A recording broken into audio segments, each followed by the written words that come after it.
Oh, I didn't hit the countdown. Pretend you don't see us. Countdown, countdown.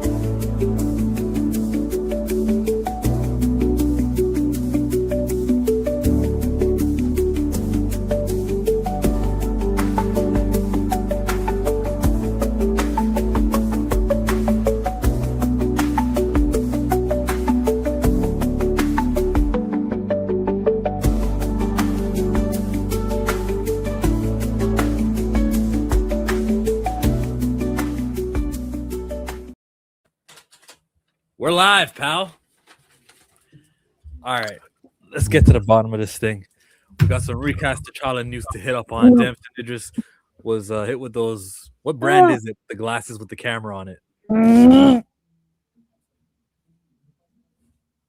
Bust down, Pantheanas. All the way. All the way. Get that out. Had to get it out. Sorry. Yeah, continue. Sure. Star Wars Shadow Lord with Maul. And then we're Yeah. gonna chat about freaking the Spider-Man brand new J trailer, satisfied, and Dune had a trailer which was satisfying. We're expecting a Shrek trailer. We're getting a lot of trailers right now. Yeah, Sonic, a lot of stuff going around. So definitely a good time for Sonic should have probably waited for a week. I think so too, but I think Sonic has kind of built up its audience, right? I don't think they got to win the trailer game. People are going to come out to see the fourth Sonic. It's kind of a proven commodity at this point. They don't have to necessarily compete for the cheap stuff. But I agree. I would have taken my own week. I would have let all of this stuff kind of wash out. Spider-Man, Dune. I would have kind of, got out of the way. Maybe if they knew. Yeah, all this chaos. They're going to need an emerald.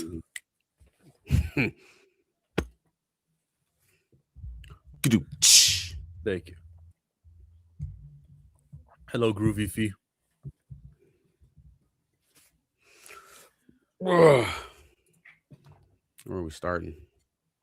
Where do we start? Yeah. I want to knock this one out real quickly. Femi was introduced in Black Panther comics. He's a little boy, a little bit of a child, if you will. I called it out. If you guys remember me bringing it up in the videos, let me get the right. You see that there on screen? You guys see it, right? Femi, yeah. Your father.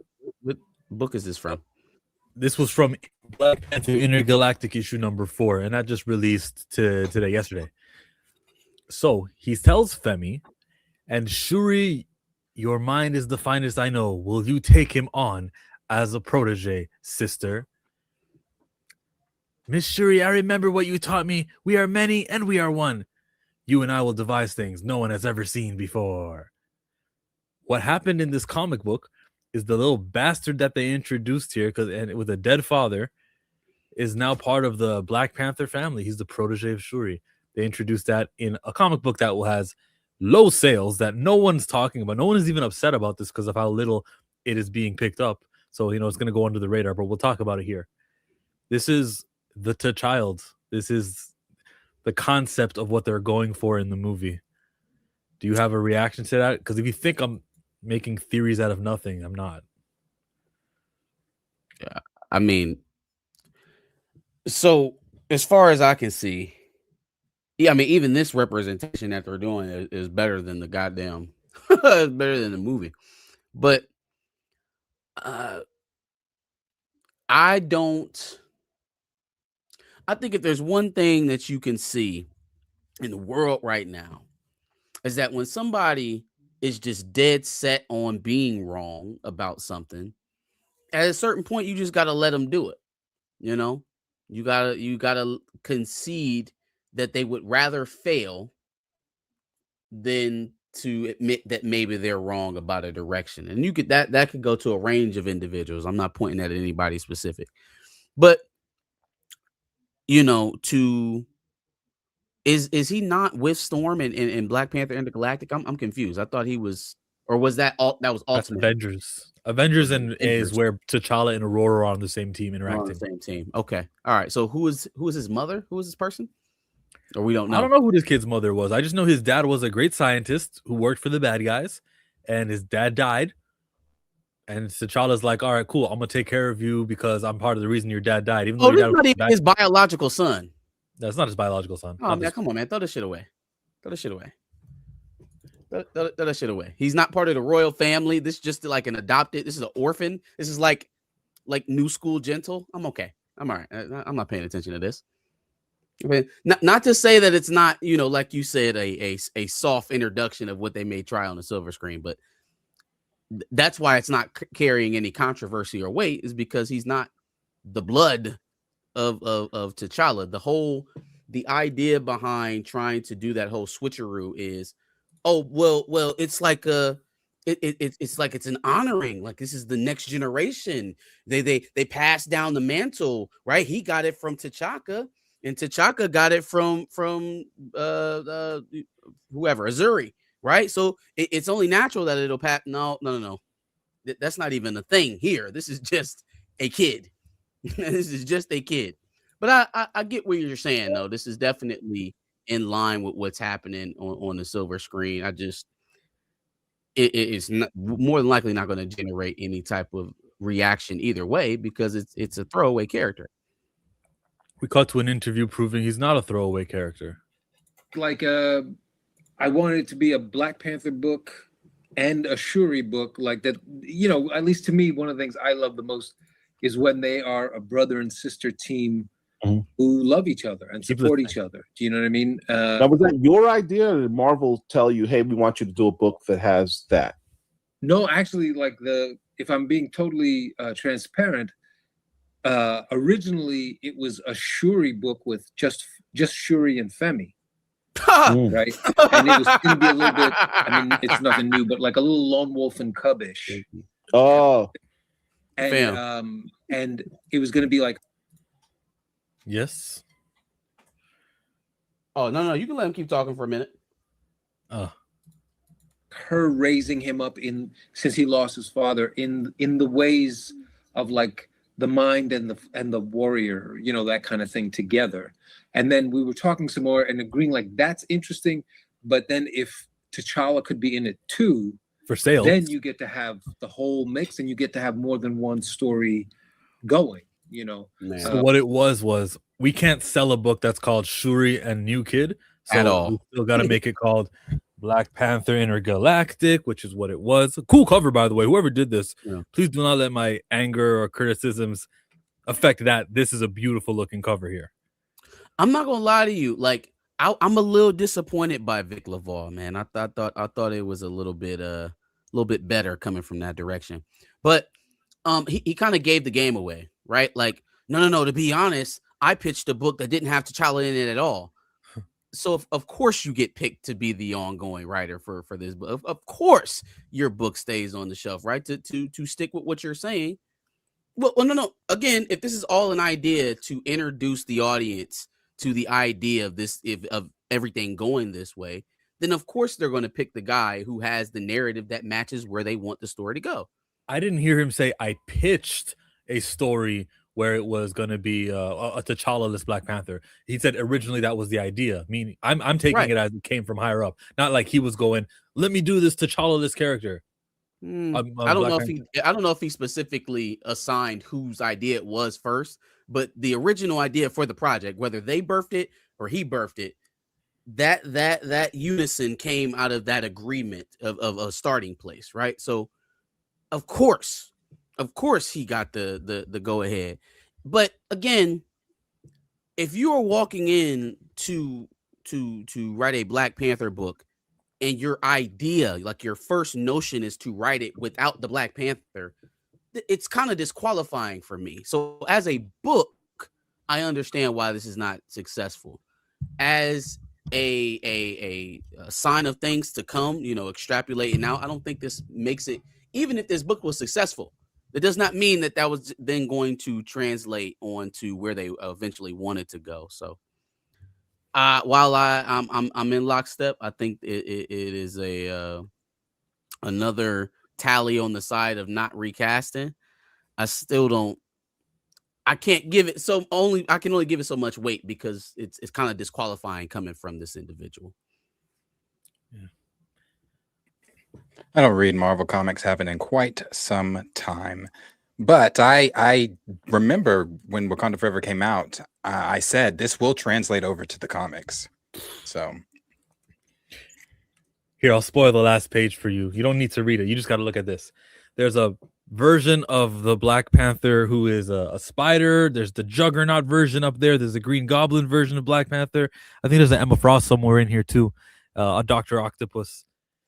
What do you think about that? Black versions of white things. There's a whole crew, and the leader of it, of all these knockoffs, there's Archangel in the middle. The leader is Intergalactic M'Baku. Cool, right? Original ideas, right? They love that character, man. They love to bring back the M'Baku from the Intergalactic Empire. Very lame, I know. Let's get to the super chats. I've been boozy since I left. I ain't changing for a check. Tell my mind I ain't forget. Quasimodo 4.99. Appreciate you. Shout out to the Pantheon for not drinking the Kugler Kool-Aid. Yeah. Oh, The Tchalla well, disrespect and disregard of Chadwick's wishes for him is going too far. Are you drinking Kool-Aid? What are you sipping on? Is it Kool-Aid? it's actually not Kool-Aid. It's after my workout, I go get, what is this? Energy lift off type of drink. It has like it gives me Energy. yeah. I saw. We'll get to your super in a second. I saw Kobe was suing the energy drink company he was with because they had red dye 48, and that was one of the most unhealthy red dyes you can have. Did you guys hear that story? Okay. it couldn't have been Body Armor, right? Because he owned a piece of Body Armor. Oh. Maybe whoever was it, the Gatorade people? Yeah, maybe it was whoever was before then. Okay. But yeah, back to this thing. Yo, Quasimodo appreciates our T'Challa coverage and not drinking Kugler's Kool-Aid for sure. I call it as I see it. Yeah. Did they win enough at the Oscars for everybody to be happy now? Like, was that satisfaction? They got best screenplay, we got best score, we got best cinematographer, and best actor. Did we win enough, or it was best picture or bust? It was a good job, good showing. I'm Best honestly actor. asking. Like, now I don't give a shit either way. To hell with them awards. I'm just asking the crowd. That's my problem with them winning this. Did we just get the validation and then continue the need for more of it for next year? This could have been the final year where we just said, okay, the BAFTAs, and then the Oscars disrespected and didn't recognize it either. Okay, no more awards. They don't mean nothing anymore. It's image awards or bust. I wish that would have been the outcome, but I think there was enough of a... These niggas was never going to stop going to the Oscars. Well, that's the real problem, right? It's not us. We realize it's a sham. But the real ones who want the validation is the people who go on these campaigns, these 8-month-long tours, so that they can win it, right? It's not us. Mm-hmm. We don't even go. I ain't never bought an Oscar ticket in my life. You know what I'm saying? So I don't have a friend named Oscar. It's not us that's holding up that establishment until the folks who are eternally disappointed about not being recognized at it, when they decide that all of this shit is silly in the first place because we're handing out awards for art. Like we're trying to quantify how good someone's creation is, which is inherently uncreative. So the fact that these things even exist at all is a farce. And it makes it even more embarrassing that after you have a movie that cultivated audiences, cultivated your community, right? Brought them out, made them support it 2, 3, 4, 5 times over. And the only thing you worried about, or maybe not the only thing, but the thing that you're spending a lot of your time on in the aftermath is trying to get the validation from an academy that never gave a shit about that movie in the first place. And that goes for everybody who's lining up to get one. Because at the end of the day, they're going to walk in the back room and talk to the studio heads, and they're going to bid for it. So what are we even doing all of this for anyways? Chadwick had it right. Chadwick said that this is something that you got to campaign for. They're not really true awards. Don't worry about that. Who cares? Who cares? You love Sinners. because you love the movie. Because it was a cultural moment. It felt like we was all coming around the movie. Not because Joe Blow on the Academy Board said that it was Best Picture. Who gives a shit?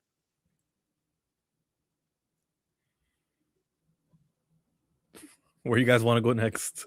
You want to jump to Spider-Man? Do we finish with Recast? We should finish with Recast, right?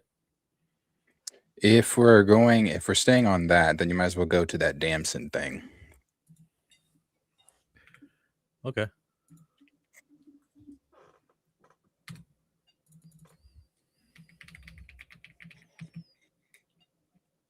It's gone. Does somebody else have it? Robin?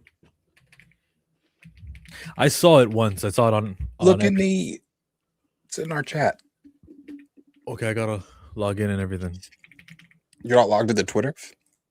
I am not.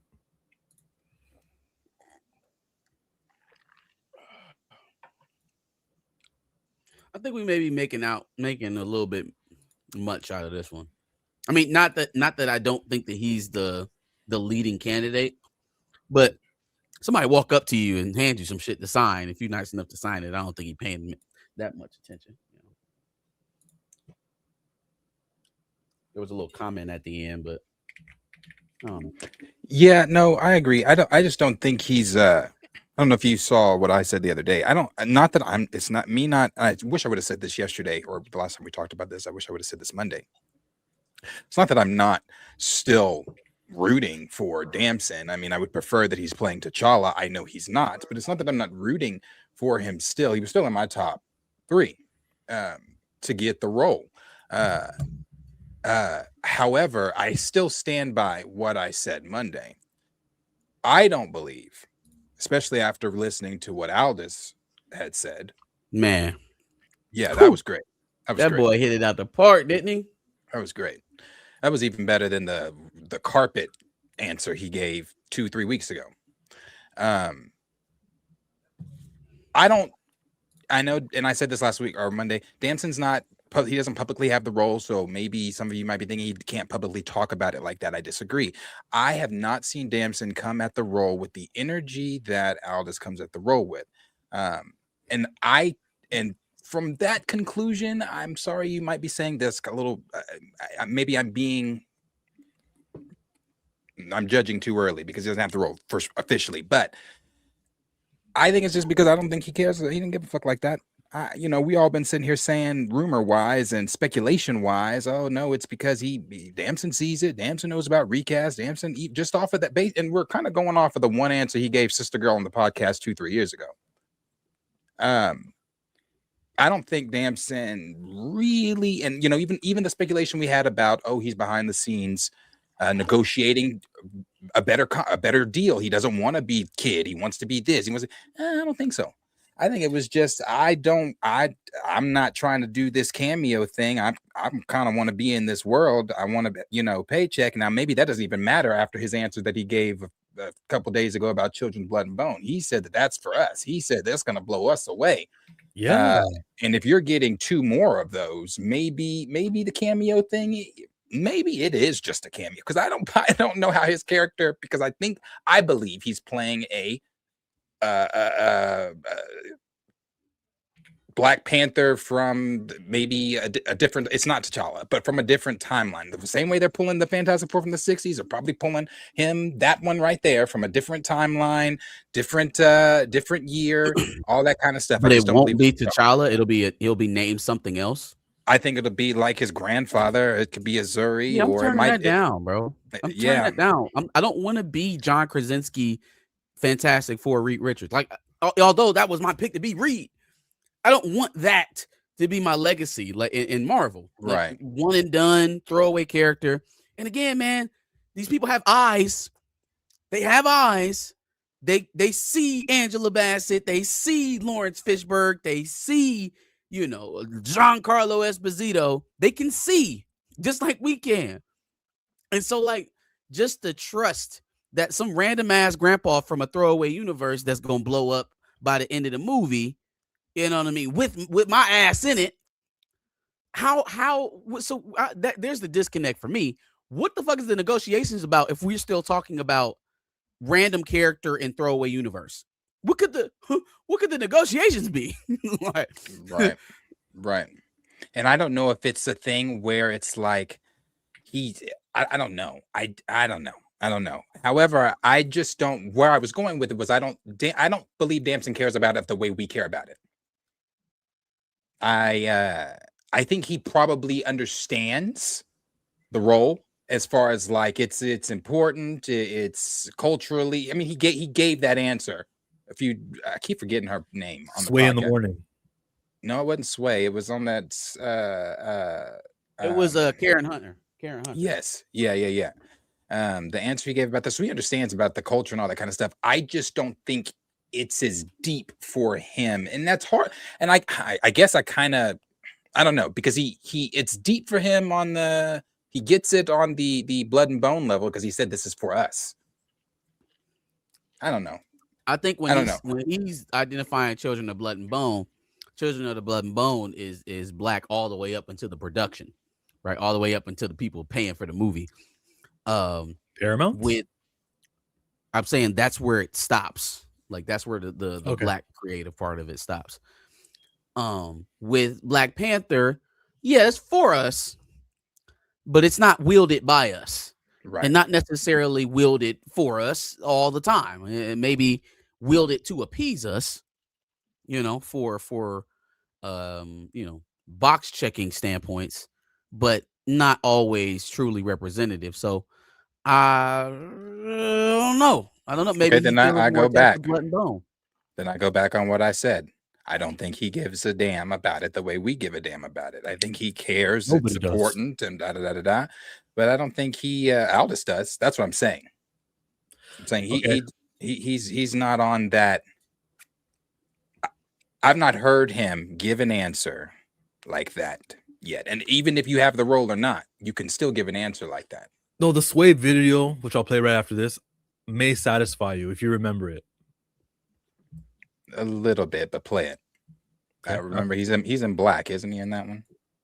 Yeah, is that how your memory works? You got a photographic memory? I remember. He was in black, yeah. He's on the left. I remember that. When he's wearing white, he's full of it. I don't have no camera, no nothing, please. I appreciate it, right here. Thank you so much. Congrats on the role. When he says congrats on the role, I don't have no congrats on the role, he kind of looks backwards. And is that an acknowledgement? on the roll. Like that's what the story was from my boy Everything Always, Michael Roman. He says congrats on the role. He looks back, and that means he confirmed it. He was more appreciative. He didn't say anything. Like I think there's something to this video, but I always already thought he was cast to play. He is.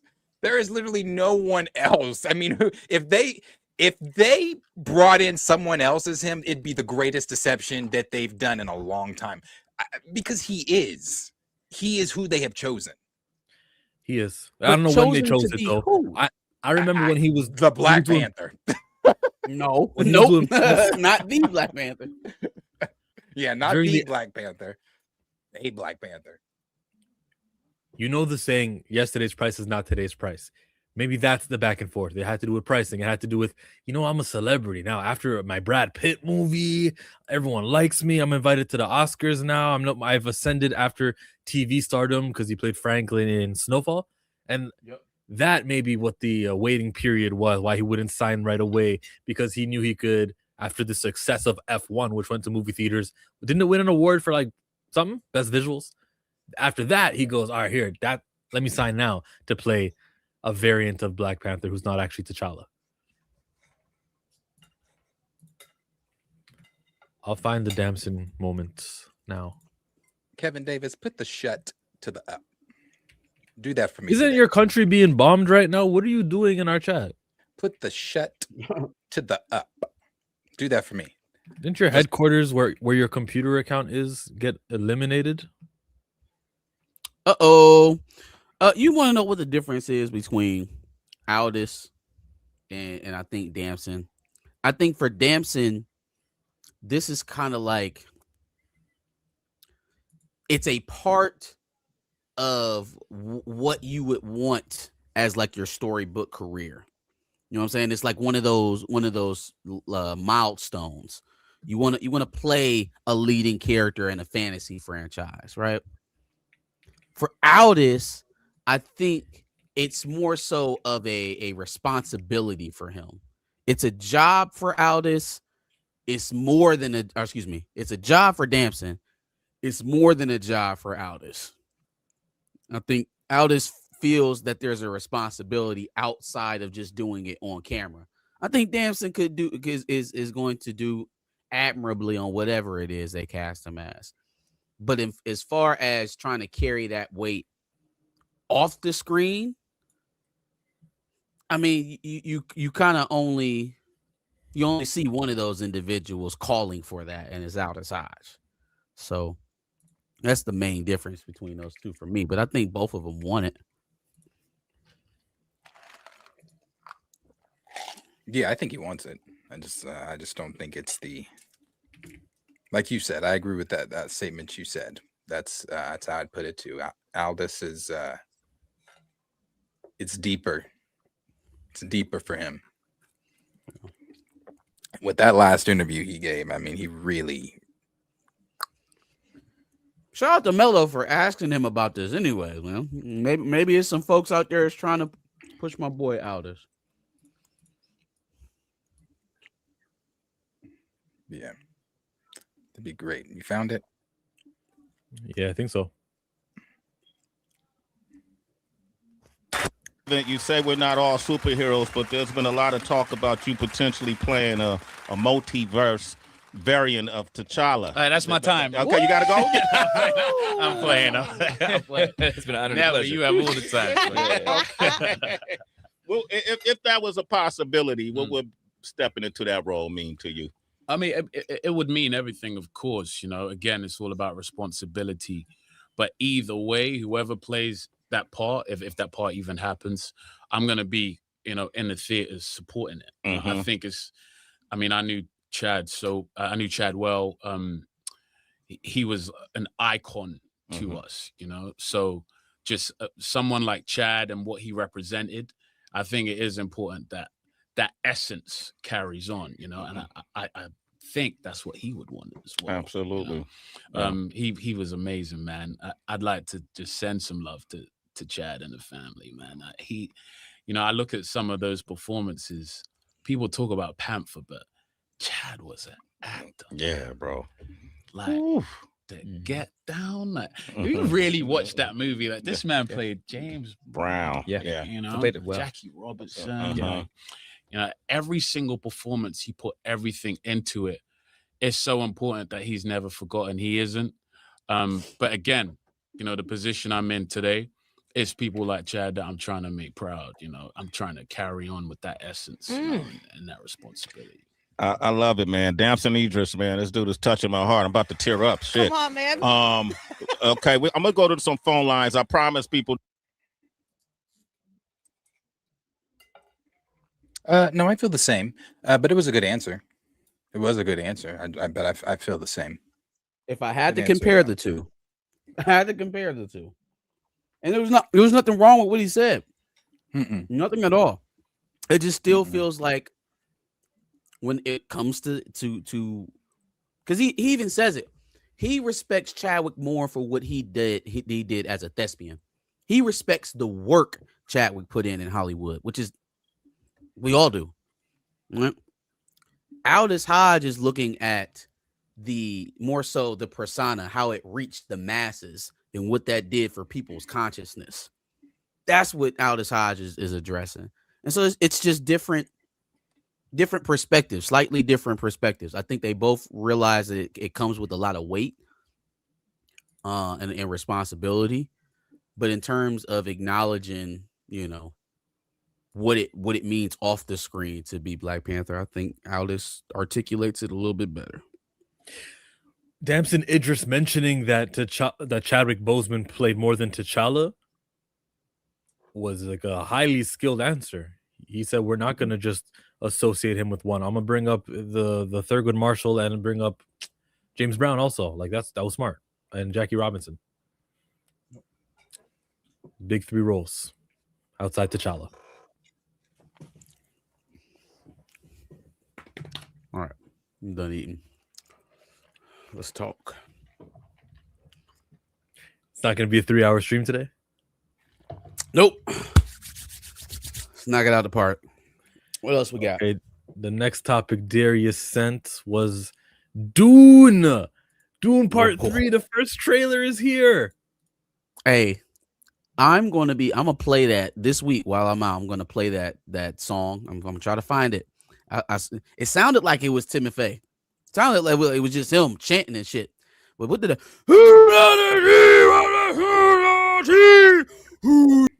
Yeah, and the song was the first thing I noticed too in the trailer. I was like, damn, this is great. This is great. That was Infinity War, you Bombay. Yeah, it was shit great. was hard. I As just it know builds, he was in the booth belting that shit out. LSD. yeah, no, they killed the trailer. It was great. It was very good. Very good. So this one, I know there are a lot of people that read the books that are confused as to why they made decisions in IMAX. Yeah. So just this right here is going to be very, very good. She's doing the thing where she looks back at the camera again. 3rd movie in a row. Waka Flocka on the remix. Definitely need to get on that, Dragonfly. Get on that pronto. I thought it was Future. Hey, he was going in. I'm like, okay. I'm watching. I had to play back the trailer twice because the first time I just got into it. LSD. You're right, Darius. They definitely was talking about illicit drugs in there. They was definitely talking about LSD. That's what I heard the first time. I was like, why are they screaming LSD? Ooh, LSD. Because they're going to be high all movie. Be fighting a war high. No, honestly, so this is all kind of coming together at a really good spot for that production. Because I think people are, how do I put it? People are going around the holidays this year. People are going to be really, really thirsty for a relief, an escape.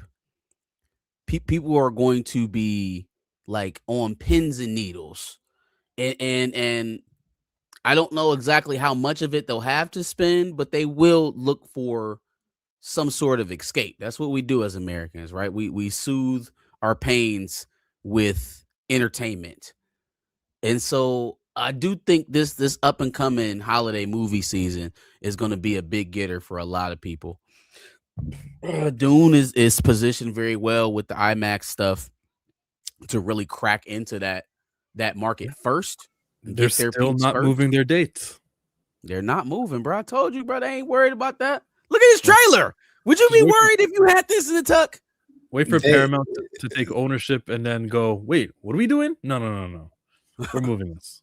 Well, I think it says conclusion, so I guess this is the last one. It is the last one, which is weird because I thought we were going to get to see the madness. I don't know how much of the madness we're going to see. He, turns into that evil tyrant. Yeah, I think this is going to be a long ass movie. I think this is going to be a long ass movie because they got to fit a lot of stuff. And they talking about the kids now. Like this is we're getting kind of like Spider-Man-esque in how much we're trying to stuff into this movie. Yeah, but I'm here for it. Yeah, and on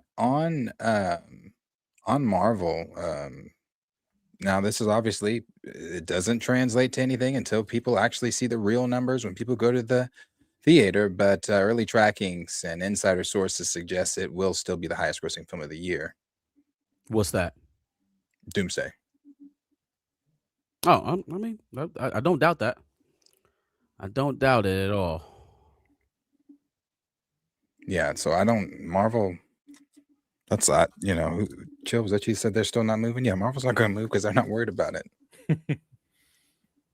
It's like, yeah, have LSD. That's cool. Doomsday is going to. Anywho, We can talk about Spider-Man. I will definitely be there for Doomsday. Dune 3. It looks epic. I'm a Timothée Chalamet fan, so I will definitely be there. Is this cast better than the Children, Blood, and Bone cast? No, what?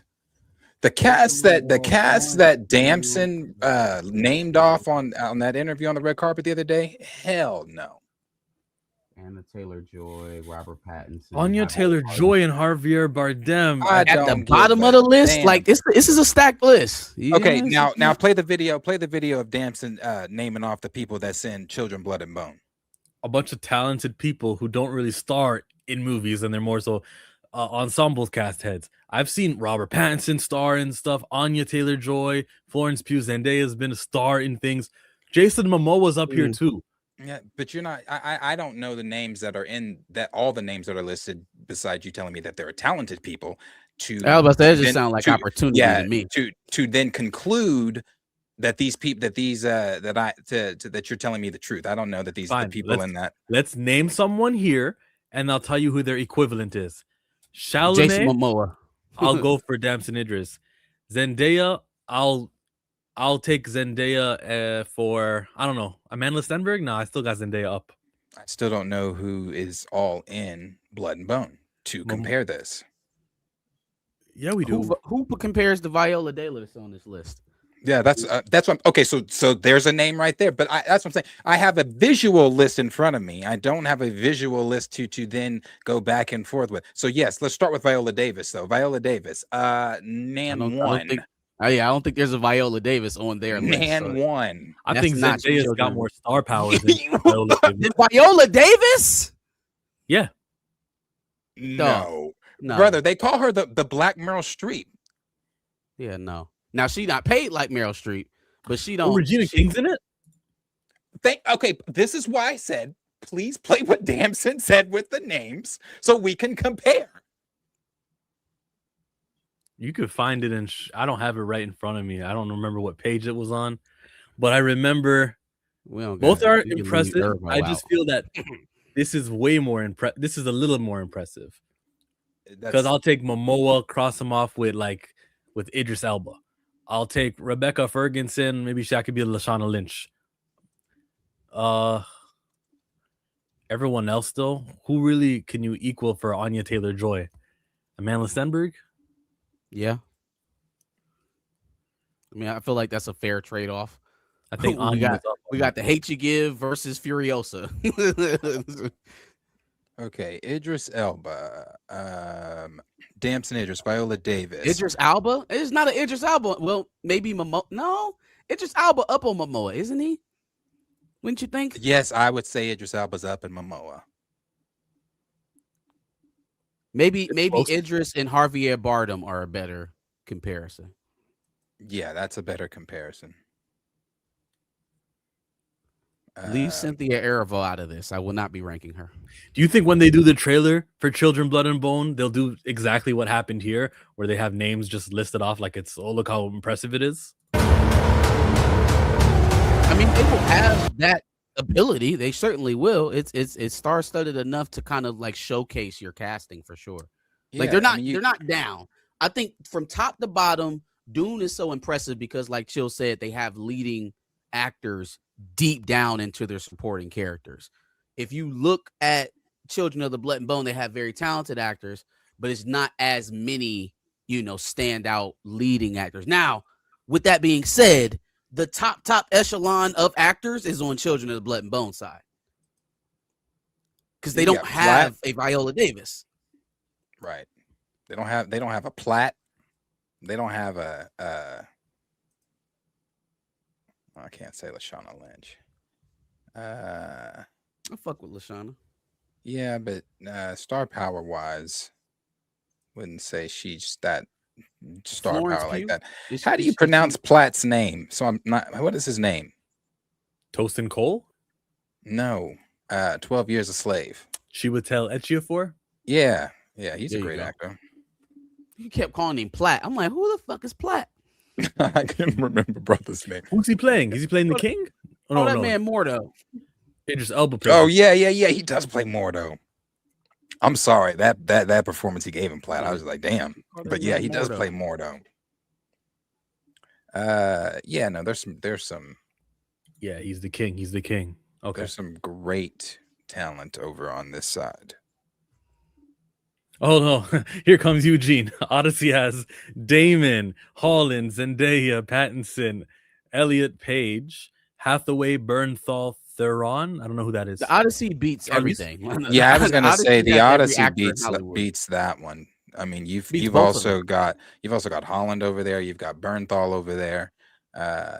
Yeah, oh, you got Bernthal on there. Yeah, no. Oh, you got Holland on there. I didn't see those two. Sorry. Yeah, no, it beats it. It Odyssey beats both. this Nobody one. asked you, Eugene. Damn. Yeah, both of them. Let's get to a super chat.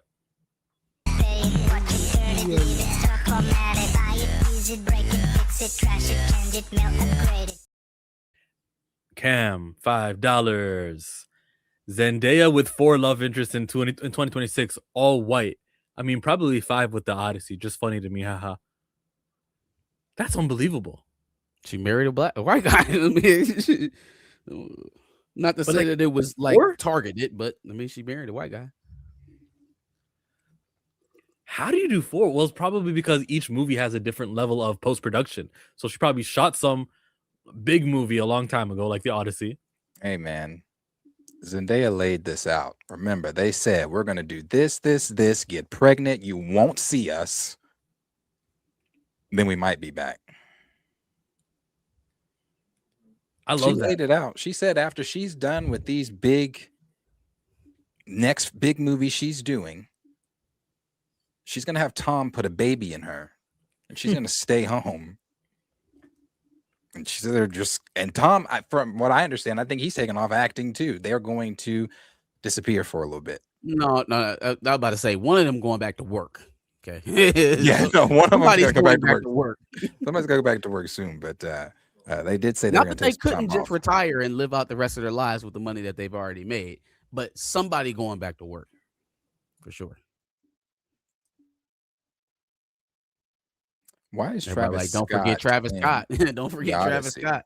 How the fuck did Travis Scott make it? How did he make the cut in the Odyssey? You didn't know Travis Scott was in the Odyssey? I did not. What? Y'all didn't see the clip when it broke on the internet? In the first Odyssey trailer, he's in it. Doing what? As what? I don't know. Like some random general. He's legit in the movie. A general? I think he was at a party with Nolan and he was like, look, I'm really trying to get into this acting thing. What is it going to take? And then they both did some LSD. And yeah, that's what happened at the party. I don't think he was like pitching him or anything. I think they were in the same place, same time. They're like, yep, Travis Scott. Travis Scott is on some weird, creepy. I was at the Sky Dome when The Rock, and John Cena were all there, and he was like burning incenses, and it was bizarre. I could feel it in the room, like, ooh, Travis Scott, because I've been hearing about freaky things about him, and I felt it. I don't like him. He's not halal. Cleve 17 said he's giving a speech. Yeah, he was giving a speech. Not only is he in the movie, he has like speaking lines. Yeah, I was gonna say, so he has speaking lines. Yeah. Huh. What has he done since the fiasco of his concert? Put out another album. Oh, really? Settled. I haven't heard anything from that man. Album. Is he married to a Kardashian? He is not. He has a baby with one. He got a baby. Yeah, he got it's Timmy's future wife, possibly. Or maybe she's just going to get a baby from him and then they'll break up too. Again, it's Infinity Stones. Other one. Which one?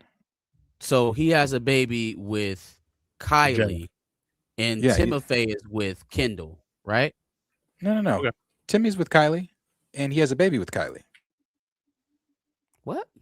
Yeah, Timothy is with Kylie, and he has a child with Kylie. Kendall is with or was with Booker, but I don't know who she's with now.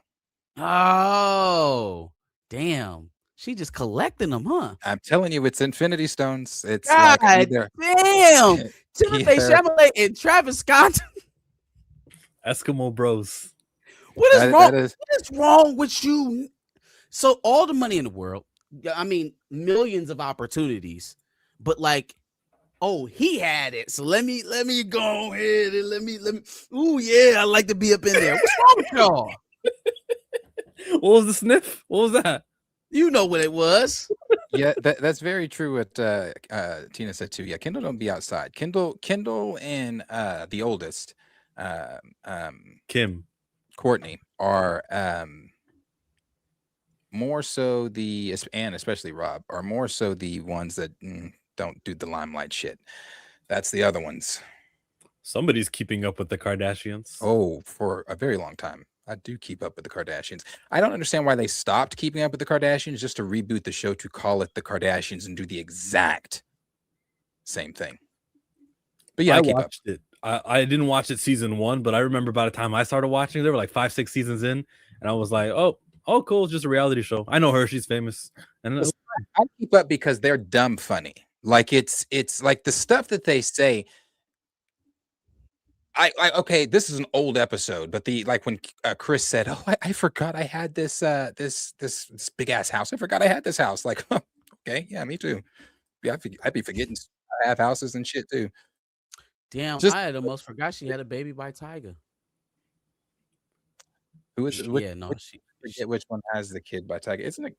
That's Kylie, right? Yeah, that's right. Because he was dating her when she was like 16 years old with his gross ass. That is Kylie that has the kid. Just nonsense. Shine Comics. I was like Black China, but that's Rob. Rob has the kid with Black China. Yep. You guys know who this YouTuber is? Shine Comics? Oh, no. Shout out to Shine Comics. Shine Comics, can you reach out to me on Twitter so I can follow you and we can just chat a little bit about something? If you would like. Storm in the MCU. Yeah, no. Nah, but I appreciate the comment, big dog. The Absolutely Kardashians not. are butchers. Ask Tristan. Oh, there's a curse. There is a curse. Who's the one that she was Chris Humphries from the Brooklyn Nets? Oh. Golly. Never to be heard of again. What happened to Chris Humphries? What did happen to Chris Humphries? Still around? Somebody need to check on Chris Humphries. He was on the show too. I'm waiting to see is Timmy gonna show up on the show? Is who? Yeah, they got Timothy. Oh, is he gonna show up on the show? Maybe his representation is probably he's too good of representation. It's like, hey, look, man, we've been getting you all these roles because you stay out of the public light when you're not doing presser. Let's keep that up. Man, he's been maybe because he's been. We can't recast Tchalla, bro. We gotta honor Chadwick Boseman. Black boys don't deserve representation. Shine Comics, like I said, could you follow me on Twitter? I can chat with you for a little bit about something. What are you talking about? He's being sarcastic. He doesn't mean that. He's trying to say. Okay. All right. I'm confused. Okay. Yeah. Moving forward with today's stream. Thank you to I'm Too Fly Cam for the 5. That's right. I'm so sorry. I didn't even mean to cut you off. Liam is absolutely correct because I had to think about that shit. He has a kid with Black China, not Kylie. Tyga.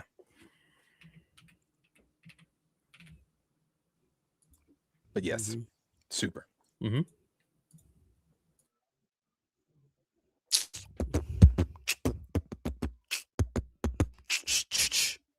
Whose super was that?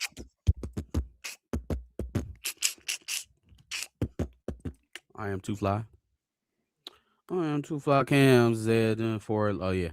Well, that's what she like. Who's next? What did we just do? Dune. Oh, let's do Spider-Man. Aha. Spider-Man also looks good. It does. Spider-Man also looks good. Spider-Man does whatever a spider can. They keep playing that theme too, right? That was like underneath of the whole trailer. Yeah. Tina, I think you lost on this one. I think you lost. You think it is, Gene? Yeah. I don't know, man. I'm still not convinced either. They were doing too much Jean Grey. Like she was warging into people's minds and stuff. Like, who else would that have been? I don't know. We've also seen Sylvie do that. Who? Sylvie? Why the hell would Sylvie be in this movie? I'm not saying Sylvie's in the movie. I'm just saying there's other people with an ability.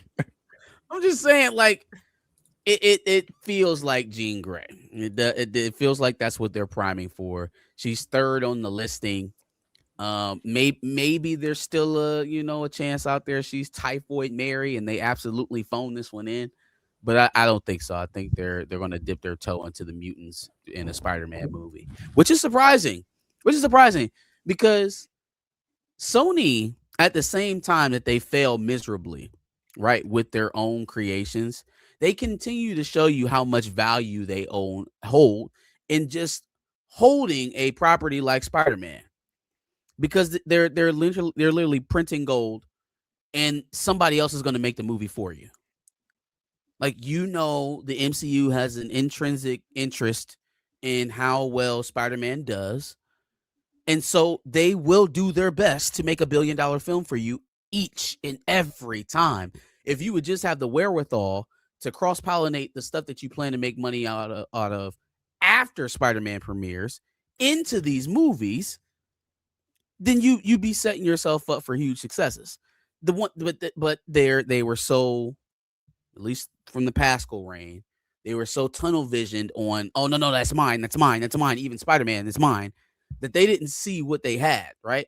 You have one of the most valuable characters to them. They have to make the movies through you, and they'll make them for you. Get out of the way and let them do it. Get out of the way and let them do it. Stipulate a few characters here and there, a Venom, a Morbius, whoever the hell you want in the MCU, but let them make the movies and get out of the way, because you end up getting stuff like this. Now, it's not perfect. I still got some criticisms about this film. It still feels stuffed. We still haven't seen anything about Tombstone. And is Keith David in this film? Is he actually in this movie? Maybe, because that's definitely his voice. We got Keith David. We got The Hand. The Hawk is in the movie. Punisher's in the movie. We might have Jean Grey. What is this movie? And the Hulk is in it too. Yes, yeah, I gave that one. I'm like, what are we doing? There's a lot of moving pieces. But however, still a solid trailer. If we're just talking trailers, it was very, very good trailer. Before we started, for me, the trailer, I like the trailer. I mean, I love Spider-Man, so I like the trailer. I thought it was very good. I like the different perspectives, with a perspective we've never seen before from inside of Peter's mask. That was pretty cool. There's a lot of different things they did. I do agree with some of the CGI stuff, but the CGI in that first No Way Home trailer wasn't the best either. But this did not feel, it still doesn't have that, and maybe I don't think anything they ever do will, because No Way Home was so monumental, and you brought back, I mean, characters we never thought we'd see on the screen together again. So it doesn't have that feel, but it still feels, I guess, pretty big. It's even though this trailer, and maybe it's just me, I don't know, the trailer did fantastic. I mean, it broke records, but for you guys, is the conversation around this the way it was around No Way Home? Like the hold right there. Hold right there before we talk about the hype. I want to do a quick comparison, right? This trailer, they're saying it hit 718 million views already by itself. This trailer. It may be bullshit. Maybe total bullshit. But let's pay attention to how they exalted it, right?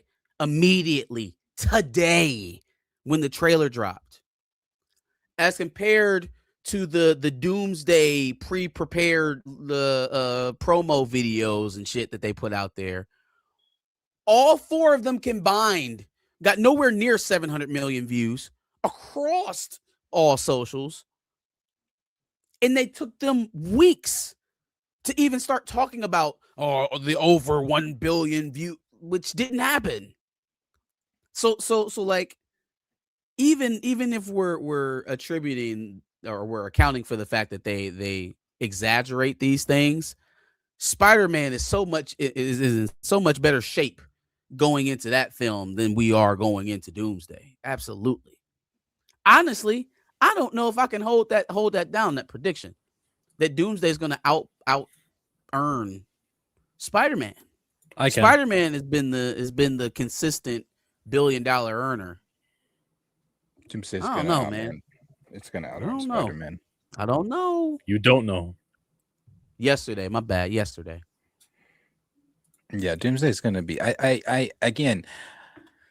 Woo! I know we talk about this. This is our debate every time. People, I think, are coming, and I know numbers. You're looking at the last 5 years, and I wasn't absent during the last 5 years. I hated the last 5 years. It's been abysmal. It's been shit. We've all known that they lost people. We get it. We were there, and I think when speaking about Doomsday, we lead with, obviously accurately. You would lead with those facts, but I know people argue this. This is an Avengers title film that we haven't had since 2019, and then you've got all the extra components that you're adding to this. This is once they drop whatever actual trailer they're going to drop. I don't think there's going to be any debate about besides the people that again are just Well, tell them to wanting drop it Doomsday then. to fail. Tell them to drop it, Darius. I wish Drop they the trailer would. then. I wish they would. I don't want no more Wolf tickets. I ain't buying no more Wolf tickets. Drop it. Put up or shut up. I wish they would. After the Doomsday trailer, and everybody was like, "Oh, this clears Marvel." I was like, "Brother, like I get it, hype. Oh, Doomsday looks great. Let's do." But whenever that Doomsday trailer Doomsday on the brain is Dune. Dune. Sorry. Yeah, don't disrespect the Musa. But whenever Doomsday drops, nah, brother, nah. Don't disrespect the Musa guy. I mean, well, go with the count of the millions and the gazillions of views and whatnot. I go by YouTube. There are 17 million YouTube views on this trailer, and I'll only compare YouTube numbers to YouTube numbers because Facebook is wonky. Other algorithms will choose to promote one movie over another. It's very confusing. I go by the YouTube one. And then Darius's question was, do I feel the hype same as No Way Home? Not at all.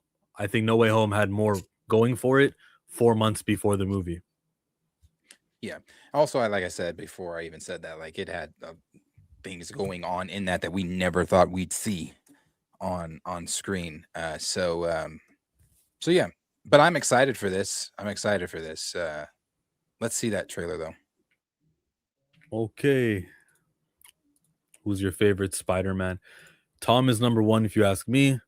The other two guys are wrong. Toby. Original.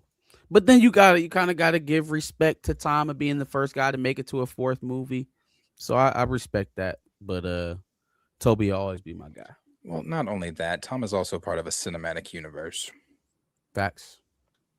But it's very nice, and I love the fact that you guys are paying homage to those. But Andrew Garfield is absolutely, without question, no one has time for this. Spider-Man. No one has time Spider-Man. for your Andrew Garfield caping. He is the best Spider-Man. He deserves a third movie. Tomatoes, go home, the best Roger. Spider-Man. Blouse. Give it up to Andrew Garfield. Give it up to Garfield. Blouse. Thank you, Cal. Boo. With the accurate title to his film, The Amazing Spider-Man. But yeah, okay. Names of Tom Holland seeing something on his phone and, like, you know, getting mad about it and putting the mask on, because they've done that. You guys know the one I'm talking about, where instead of what's on screen here, he's looking at something else on his phone, like her in Challengers being kissed on the neck by two dudes. He'll look at that and then that's great. It's good. It's good. It's fun. It looks like it's going to be good. I love seeing the villains. I hope that's not just like a quick thing, like when America Chavez and Doctor Strange traveled to the multiverse, and we saw like 5 seconds of each, or 2 seconds rather, of each universe. On my end, I'm looking at it on through my streamers. Is it because we played Spider-Man? That can't be. Yeah, it's Sony. Damn, Sony. That's insane. just wait 30 seconds. They'll let us know. Yeah, they're telling me in the chat. It'll be back up. Those got hit. Jay-Z got hit. And they ain't hit all of us. Yeah, they can see it's just it's just on me. It looks like Chill is back up. I don't know why Sony doesn't. I don't know. They got you, but not me. They Whoa. snipped. They snipped They didn't get me. me either.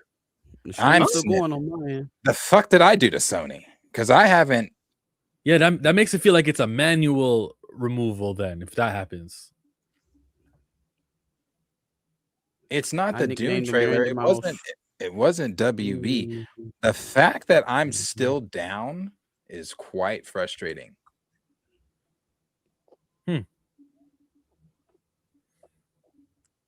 Sony got him, not WB. Right. That that's real. I don't even remember what the fuck I was. Anyway, I think he's playing the Lizard because of what Kurt Connors teaches. I mean, it's physics, biology, genetics, and then the things he was talking about there just kind of line up with what he teaches. So I believe he's playing the Lizard, which is kind of cool. Damn. Doc Connors, the Lizard, Tombstone, the Hand, Punisher, Jean Grey. Is Shang-Chi gonna show up in this movie? He should. Dog. I mean, this is more than an Avengers movie. Seeing him come back is cool because he was in the first Homecoming movie, and so we get a returning villain. I like that continuities. We back. It's back. Okay. The Chameleon, not the best villain, but it is what it is. Bro. You can make him mess up. Wait, is he Chameleon or Scorpion? He's Scorpion, right? I He's thought it was Scorpion. Chameleon. I'm No, wrong. he's I'm sorry. yeah. He's Scorpion. He's the Scorpion. Yeah, you've got Scorpion, we've got Boomerang, we've got Tarantula, we've got Tombstone, we've got Hulk, we've got Punisher, we've got assumably Jean Grey, we've got Tremel Tillman, Keith David, and Sure then to we be don't an know, afterthought, by the way. and we don't Tremel know Tillman who. is setting up to be an afterthought. Maybe there are people here. There are rumors suggesting that maybe Damage Control already has mutants in custody, and that's why they're going after Jean. Okay. And if Tremel Tillman is leading that charge, remember he's rumored to be that character Metzer or whatever that hates mutants.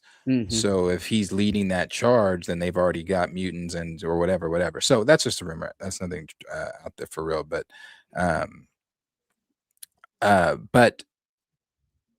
with the other shot there of the hand, it kind of resembles the same shot of all Spider-Man going at all the villains on the Statue of Liberty in No Way Home, and then after the internet detectives figured it out, it's like, oh, those are empty spaces that Andrew and Toby have to be in. So people are saying the same thing here. Not Andrew and Toby, but possibly Daredevil, or I don't know. I mean, it makes more sense for it to be Daredevil. We have the only one that has a history with the Hand in the MCU currently is Daredevil. Yeah. So this handshake is going to be dope. That's going to be dope. I have to say, I don't care about the interaction Spider-Man has with his woman at all. I thought this would be a great way to get away from it. She's in a lot of scenes in the trailer, and I hope they're just overrepresenting her role in this movie because it's got nothing to do with what I care about. How about maybe next movie we can do the, damn, I really miss my old life. But I thought we were trying to escape them. I think he's definitely going to either she's going to remember, he's going to talk to her about it or something. She's in a lot, and it could be misrepresentation from the trailer. I don't think so, though. As well as that one scene where they are in the trailer where they are not. She's not talking to him as Peter. He's in the suit now. I'm sure she doesn't know who's under there, but he's in the suit. So they seem to have more interactions. She's going to remember. People are also saying, rumor-wise, that Ahmad Vasadi might be Harry Osborn. Her boyfriend? Mm-hmm. They might as well just made it. They might as well just made not Harry, Norman, Ned's uncle or something. Like, look, we're really getting deep now. I mean, these are some real. This movie feels stuffed. I don't know, Tina. That's what they said, man. I know Indian Harry, but Indian Harry, yeah. Oh, I didn't even think of that. That's kind of funny. But yeah, also with Born Again or season 2 of Daredevil, they showed this nonsense of gray area with, oh, you can use this character, but you can't use this character. Just put fucking Wilson Fisk in the shit. I get it. He stepped away from being the mayor stuff. All of these Wilson Fisk esque characters popping up in here. You got the Punisher, you got the Hand, which Wilson Fisk has a history with. Like Daredevil's running around New York. Is he gonna pop up in this movie? Does it make sense for the Hand and Wilson Fisk to pop up and not Daredevil? It's like there's so many.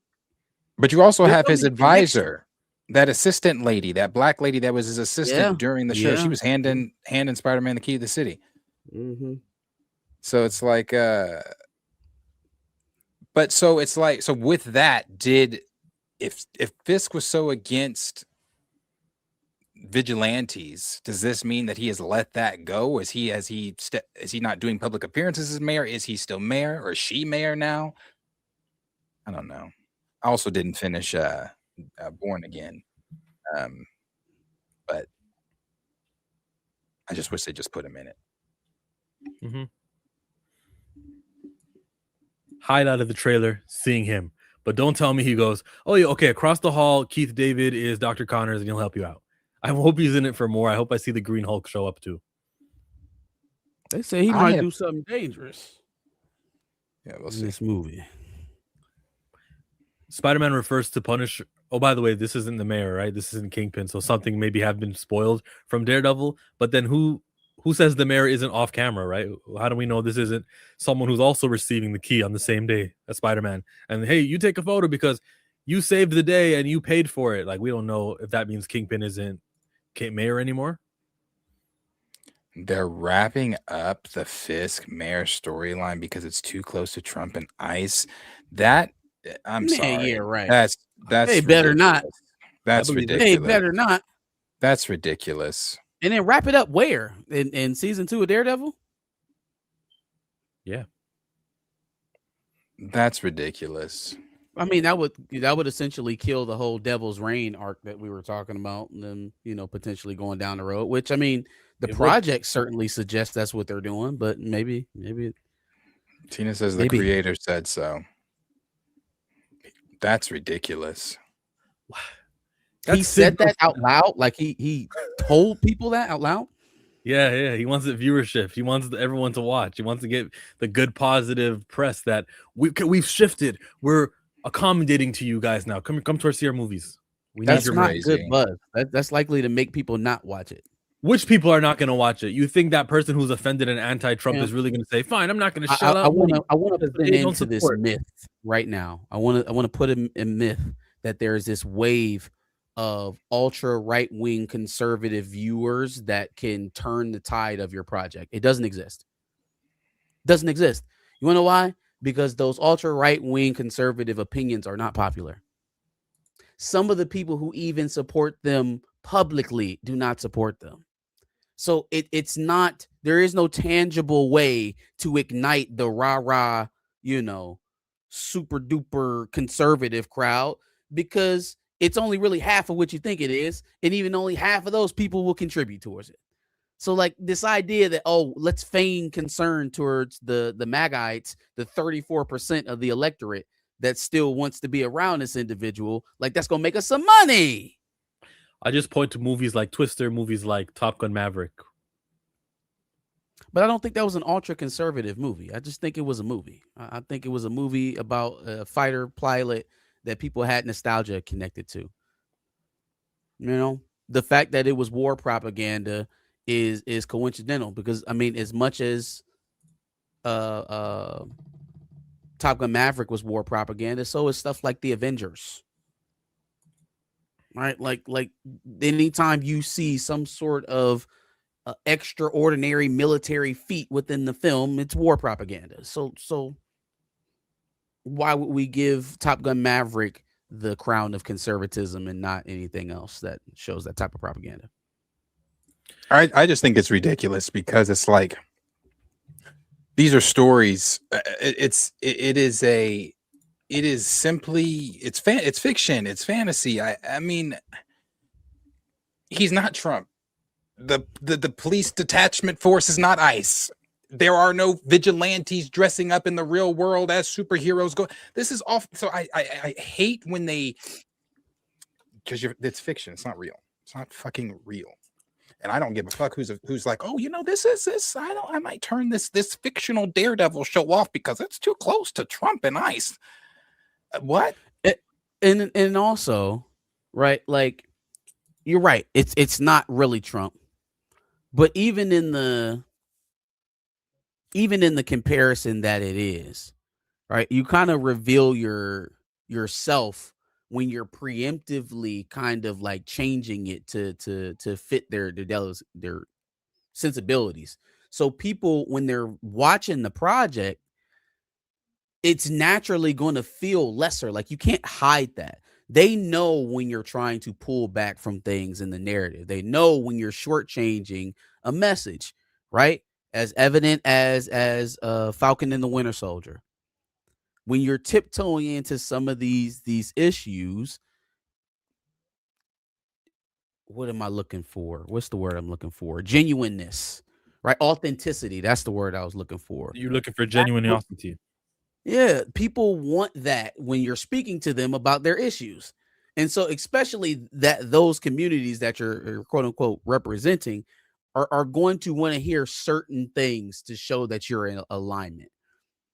And when you're shortchanging it, when you're only giving half measures in dialogue towards certain archetypes that was set up in seasons prior, it's come off lesser. It's going to come off as a discounted product. Not only are you cheating people out of the full-throated narrative that you started with, but people can taste the diet version, even if they don't know the reason why it's like that. Another standout from the trailer is that he's doing laundry. You see the bruise on his thigh, but he's doing laundry. This is not a very fantastic home that he's living in, and this brings so many Spider-Man fans joy. Yes, Peter's down on his luck. Thoughts? I mean, I agree. I agree. It's authentic to the character that we fell in love with in the comic books and the cartoons, 90s series. All that. So yeah, I want to see that Spider-Man. I want to see. Yeah. Okay then. Let's do the super chat that came in. I'm a gigolo, spending lots of dough. You can tell the way the wide body's sitting on floor. Battery. Why does the slow-mo look so bad? CGI is rough. Is it though? You said that earlier, Darius. Which part of the CGI that's rough? I agree. If you go back to I don't know, one of the parts of Boomerang or Tarantula, to me, those two parts didn't look the best. Well, don't worry, guys. Ben Affleck's AI company is going to smoothen all that. And the slow-mo. Yeah, that's Amazing Spider-Man issue 300. Yeah, I know the cover, so it doesn't change the fact that it doesn't look good. No, them going at each other, that shit looks amazing. This scene here from behind Spider-Man, I don't think that looks the best. Yeah, it doesn't react like webbing the way I think this fake fictional webbing should react. It doesn't move like that. It actually moves more like solid and like I agree. Why is the mask CGI? Why not use a real one? We got clipped again. We're not even, we're talking over it. Hey, fuck Spider-Man. Let's move on. Literally, fuck Spider-Man. Fuck Sony. I can't. I'm not. I can eat a dick now. I don't even want to talk about it no more. I won't react to another Sony. Maybe it's because I shit on Morbius as bad as I did, and it happened again. I didn't realize why you said fuck Sony. Okay. Yeah, no, it happened. It happened again. Fuck them. Let's move on. We don't got to talk about Sony anymore. That's crazy. I don't know. Can we play the Daredevil clip, considering that was shown on Jimmy Kimmel and not produced explicitly from Marvel? Because when we play Jimmy Kimmel Typically, No, let's just move on from it. If they don't strike this twice in the last 30 minutes, it's okay. They can have it. They can have it. yeah. Okay, well, I'll continue on my Sony hate train then, since they obviously hate me. Where do we move to? If you are in my chat, stay there. We will be back. Let me put that in the stay and Fuck.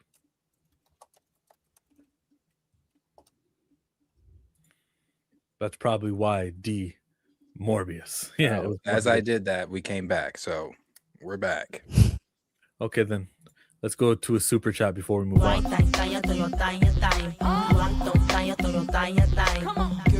Girls, get that cash. Arthur Rose with the $2.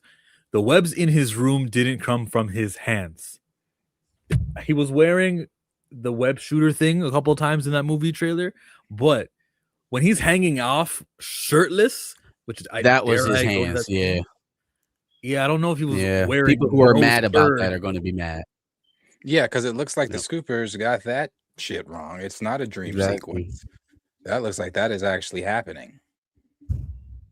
They were like, "Oh, you guys need to chill out. It's a dream sequence. It's only a dream sequence." Nah, that's that looks like that's actually happening, and because he even goes to Banner, and they are talking about his mutation. Mm-hmm. And the spider has 3 stages in its life. So now, so he is transforming. Is there a Jean Grey? I think I asked y'all this before. Is there a Jean Grey related story to Peter's like evolution or whatever the fuck, his mutation? Or is that strictly a typhoid Mary thing? People asked that before. Now, obviously, the X-Men and Spider-Man do interact, but I don't think not with Jean on. Well, Dan the Man says yes. Go to the comic heads. Tina says heck no. Can't think of one more, but I ain't no expert. Like I'm trying to figure out where this is where we go to the web. Things would intersect, right? Like where his mutation. What is the question?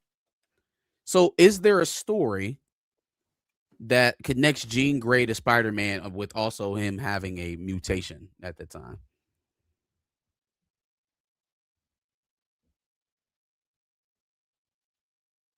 In Ultimate Comics, X-Men told Spider-Man he was a mutant.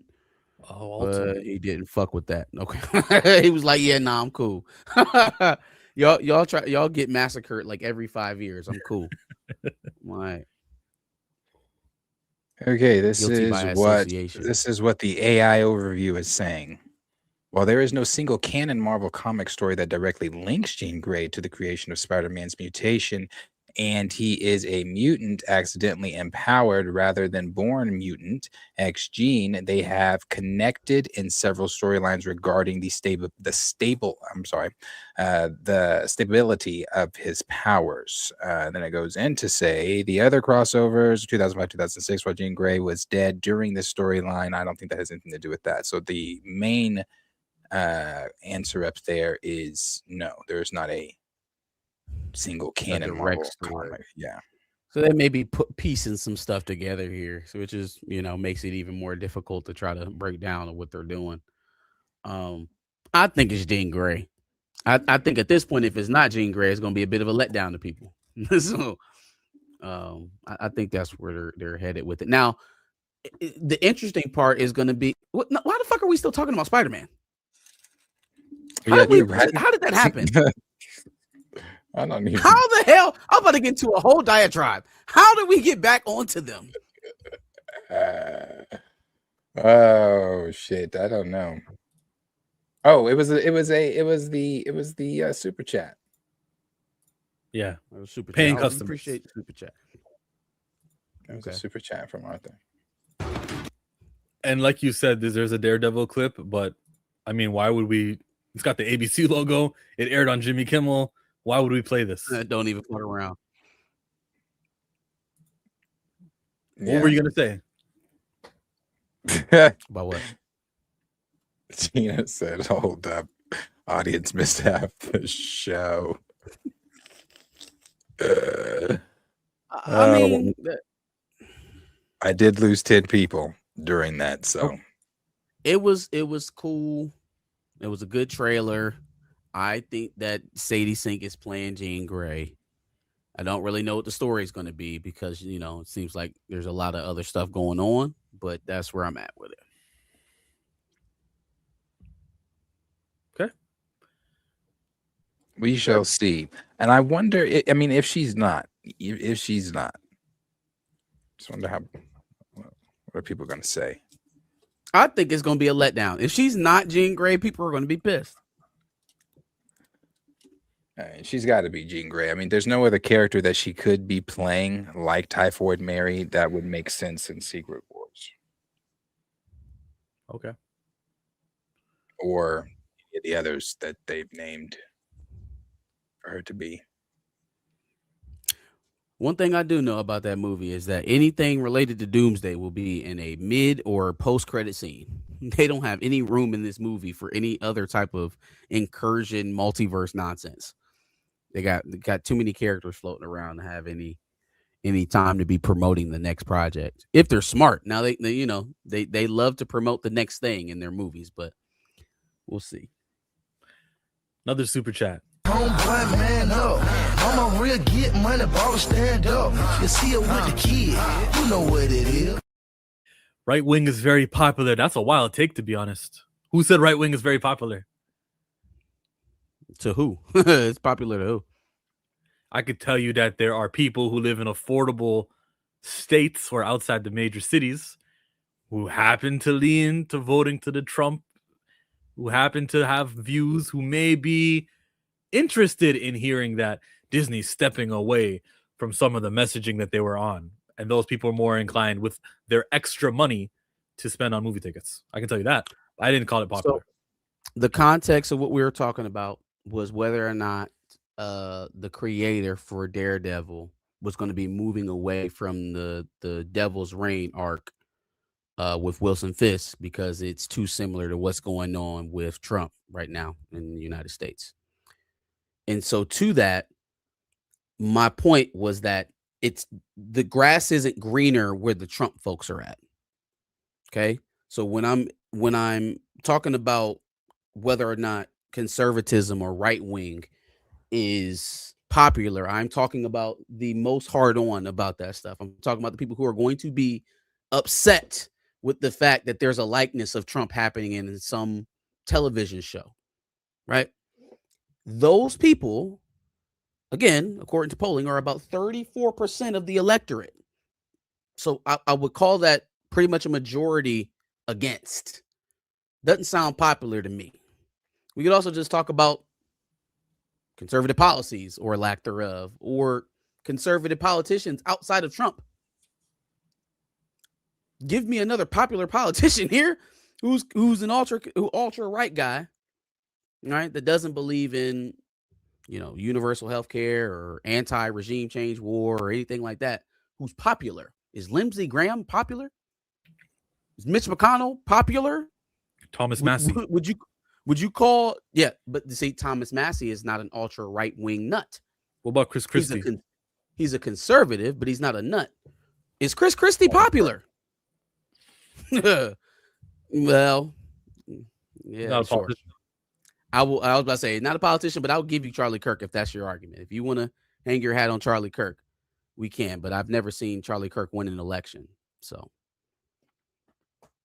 And you never will.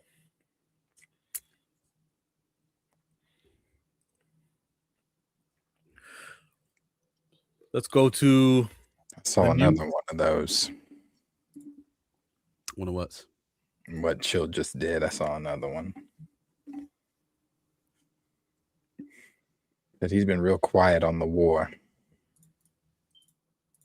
Yeah, I bet. Everybody who talked that shit up. Joe Rogan is a conservative now. Joe Rogan is a conservative now. I don't know what Joe Rogan believes, to be honest with you. Whatever's popular at the moment, I guess.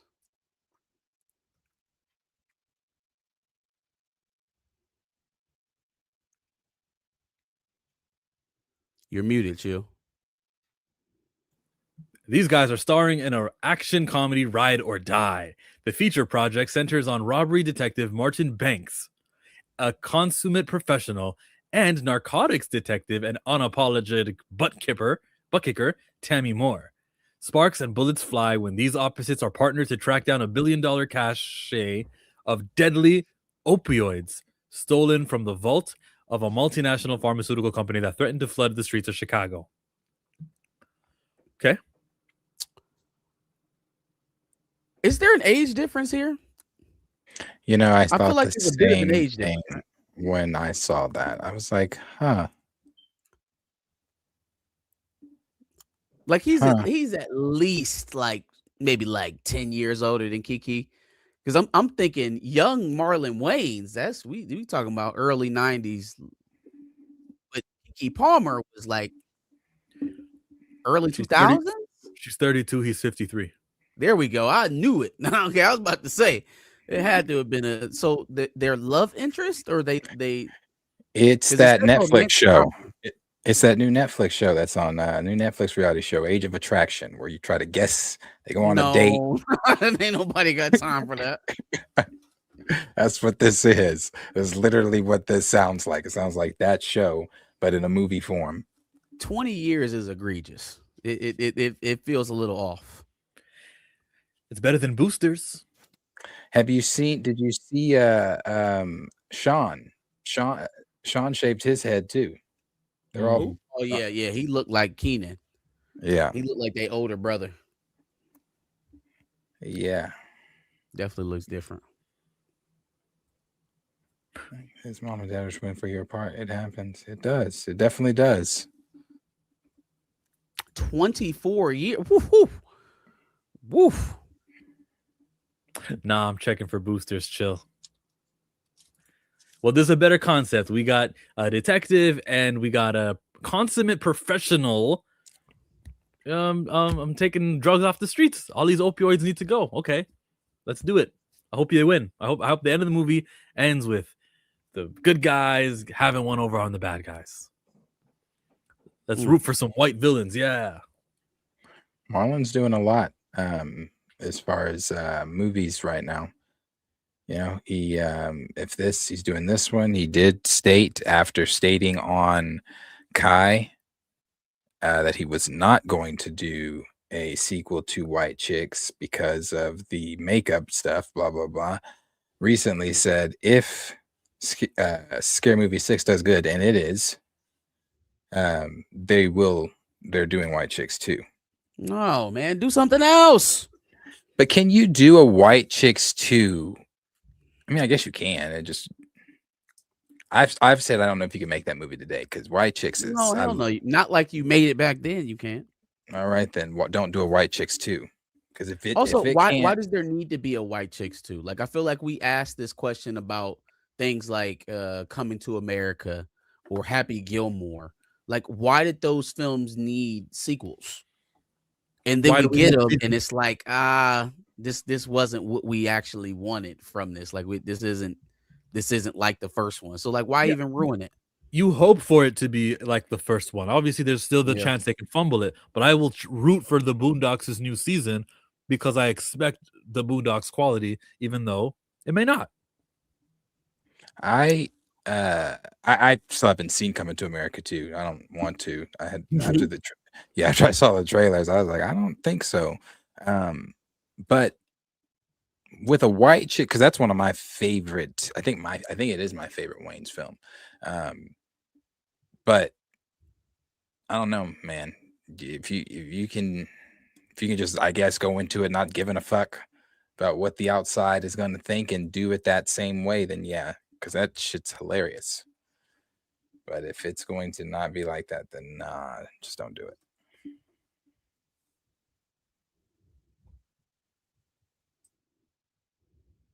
But I also agree with what Jay said earlier.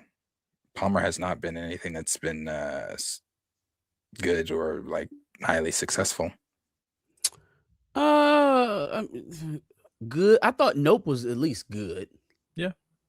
Thought it was at least good. That was the only one that came to mind. That was the only one that came to mind for me was Nope. Did y'all see Pimp? No. Where she's literally a pimp. It wasn't a good movie, but it was hilarious to watch. It was a funny movie to watch. Aquila and the Bee. She was in that. I would say Aquila and the Bee is a classic. We can't Yeah. count out Aquila and the Bee. Yeah, it's a classic. One of them days last year. Didn't SZA say she's gonna do a sequel? Yeah, they did say that. I think he was meaning more so as recent films. But no. I mean, yes, they did say they were gonna do a sequel to that. She got proposed to by some rando dude the other day too. I hope he's better than her last man. Because we've been doing a very good job of forgetting that video inside the home where she had his hands put on her. And why am I bringing it up? I don't know. I think that defeats the purpose. But I hope that he is better than the last man. I hope. Oh, she's in Sister Act 3. There's a Sister Act 3. Who's making it? Doesn't Disney own Sister Whoopi. Act? I don't want to say Whoopi's making it, but She gonna be in it.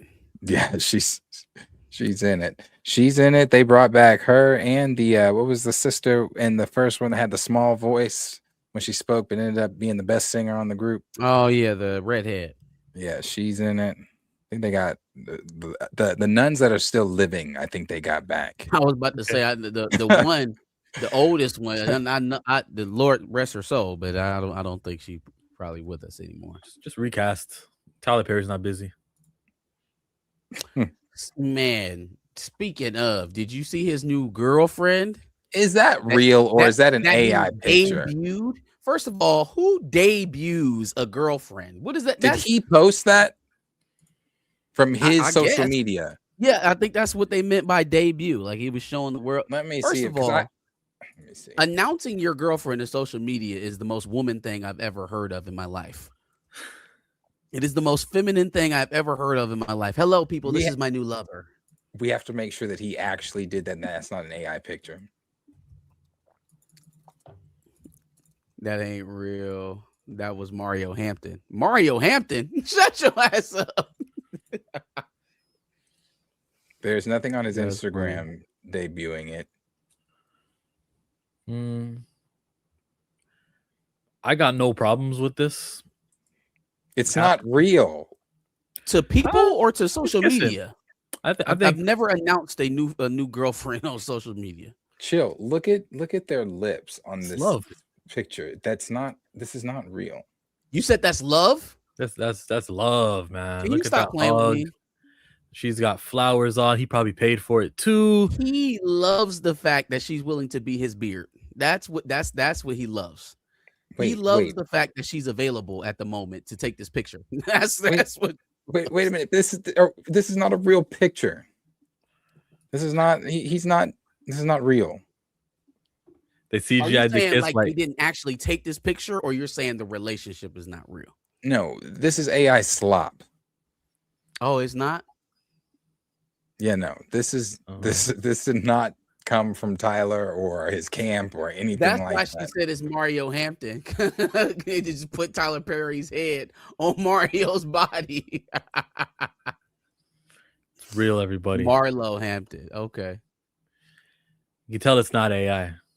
Maybe we got to see I'm him reach for a confused. coffee. See, now look what AI has done to our brains. Somebody I got don't that. know. Is it real? Is it not? Is he alive? Is he dead? Who knows? Man, Tyler Perry was never posting a pic. Tyler Perry and somebody has told y'all who he is for years, and that's not it. He's not. Well, first, no. Hold on now. He has had some public girlfriends before to try to cover up the other stuff. He's had some public girls, you know, that he was with. You ask Google, he had a long time with a wife at some point. Yeah, with a son and all that. I know. But that picture, the kissing picture, I was like, what the fuck? No, that's why there's two, so you can see it's real. No, it's not. You know what this is though? An answer to FD Signifier. This is like proof to me that YouTubers are powerful. And if you make content like that and get millions of views, you will reach these guys. So don't forget to like and comment on all my Recast T'Challa videos, because maybe we'll make a difference eventually. Shout out to Luka's 60 points versus the Miami Heat. Is the game still happening? No. Doesn't sound like it. No. They should have started fouling in the fourth quarter so he could have stayed in and scored 80 points. Oh, then you could be just as great as Bam was. Yeah. Yeah. Oh, yeah. That's what that means. Bam is greater than Luka Doncic at scoring a basketball. At scoring basketballs in the Miami. Yeah, that's exactly what that means. Precisely. She'll stop. Congratulations, Bam, out of Bayou. Congratulations on doing it in front of your woman who you're actually dating. Good job, Bam. Stop that hard. What is that? What was the woman actually dating? What was that part? Yeah, who gives a shit about that? Tie back to the Tyler Perry thing. That's all. You know who wouldn't allow her team to foul the opposite team when they're up 40 just to get her another bucket? Asia Wilson. Anyways, she didn't seem to be upset.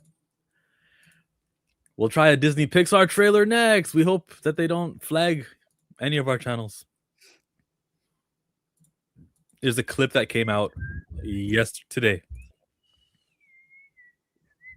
That's specifically from Pixar and Disney, so we should be good.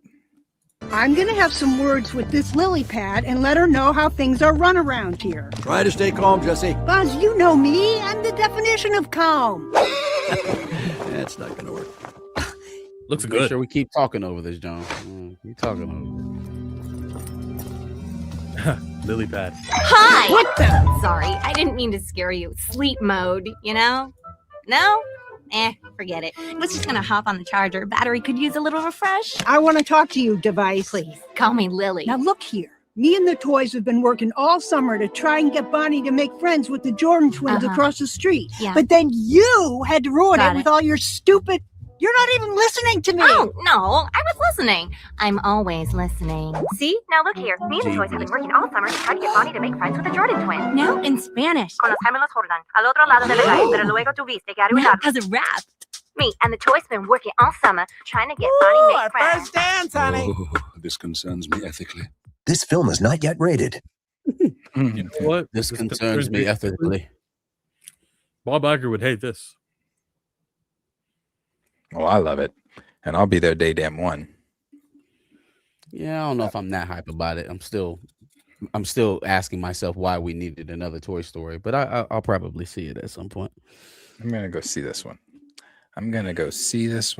This one I'll be there day one. Incredibles 3, I'll definitely be there pre-day one. That shit ain't coming out till 2028. I'll still be there. Lord have mercy. The rumors for that one are the kids will be older. That's what they need to do. Please don't do like Yeah, they have to. They got don't to. do like this is 2 days later. No. Pick up right after too. So yeah, I'm excited for some of those. But this looks good. Toy Story looks good. Looks good. You know, Lotso's in this one. Oh, Rumor. He's one of the villains. I told you they'd forget about you. We should have stayed at the daycare. Big baby.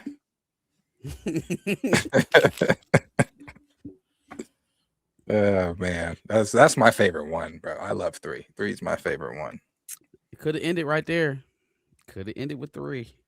and we're gonna all be watching 4, 5, and 6 and 7, and we're gonna see all the Fast and Furiouses too, because there's a fan base who do want to see more. Oh no, that's gonna happen. They're gonna continue that. We are going to get to a point where those toys are going to end up at Star Command in space. At the real Star Command that's in space. That's where we're going to get to that point. Yeah. I think Toy Story will run dry a lot faster than Fast and Furious has or will when at some point. Never. Don't turn it into slop. You've seen them in the bedroom. You've seen them in the attic. Now see them in space. At Space Command. And it's going to be them riding like the wind bullseye and in space. They gonna have to find a new fucking kid. They gotta find a new kid. Bonnie getting too old. She already got a screen. She is stone's throw away from having a phone. Then all the toys is gone. They got to find a new kid if they just gonna keep doing Toy Story 6, 7, 8, 9, 10.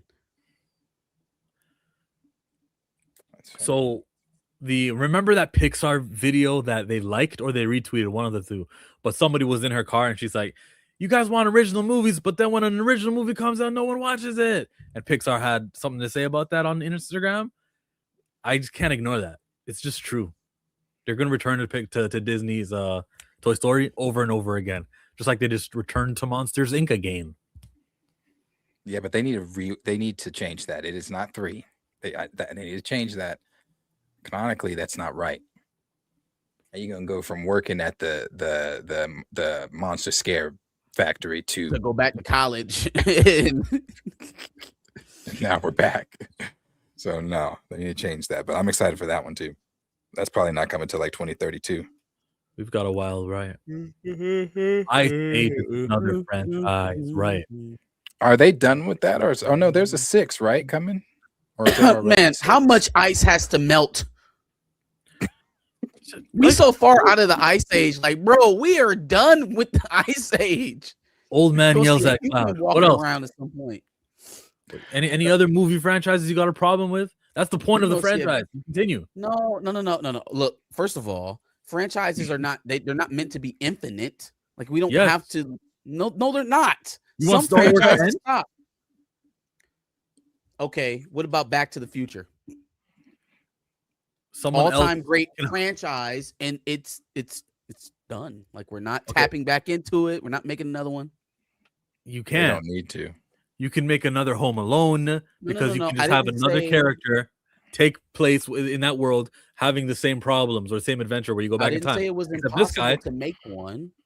I said that they're not all meant to be infinite. I said that the point of having a franchise is not to endlessly make movies for the story that eventually start to detract from the story.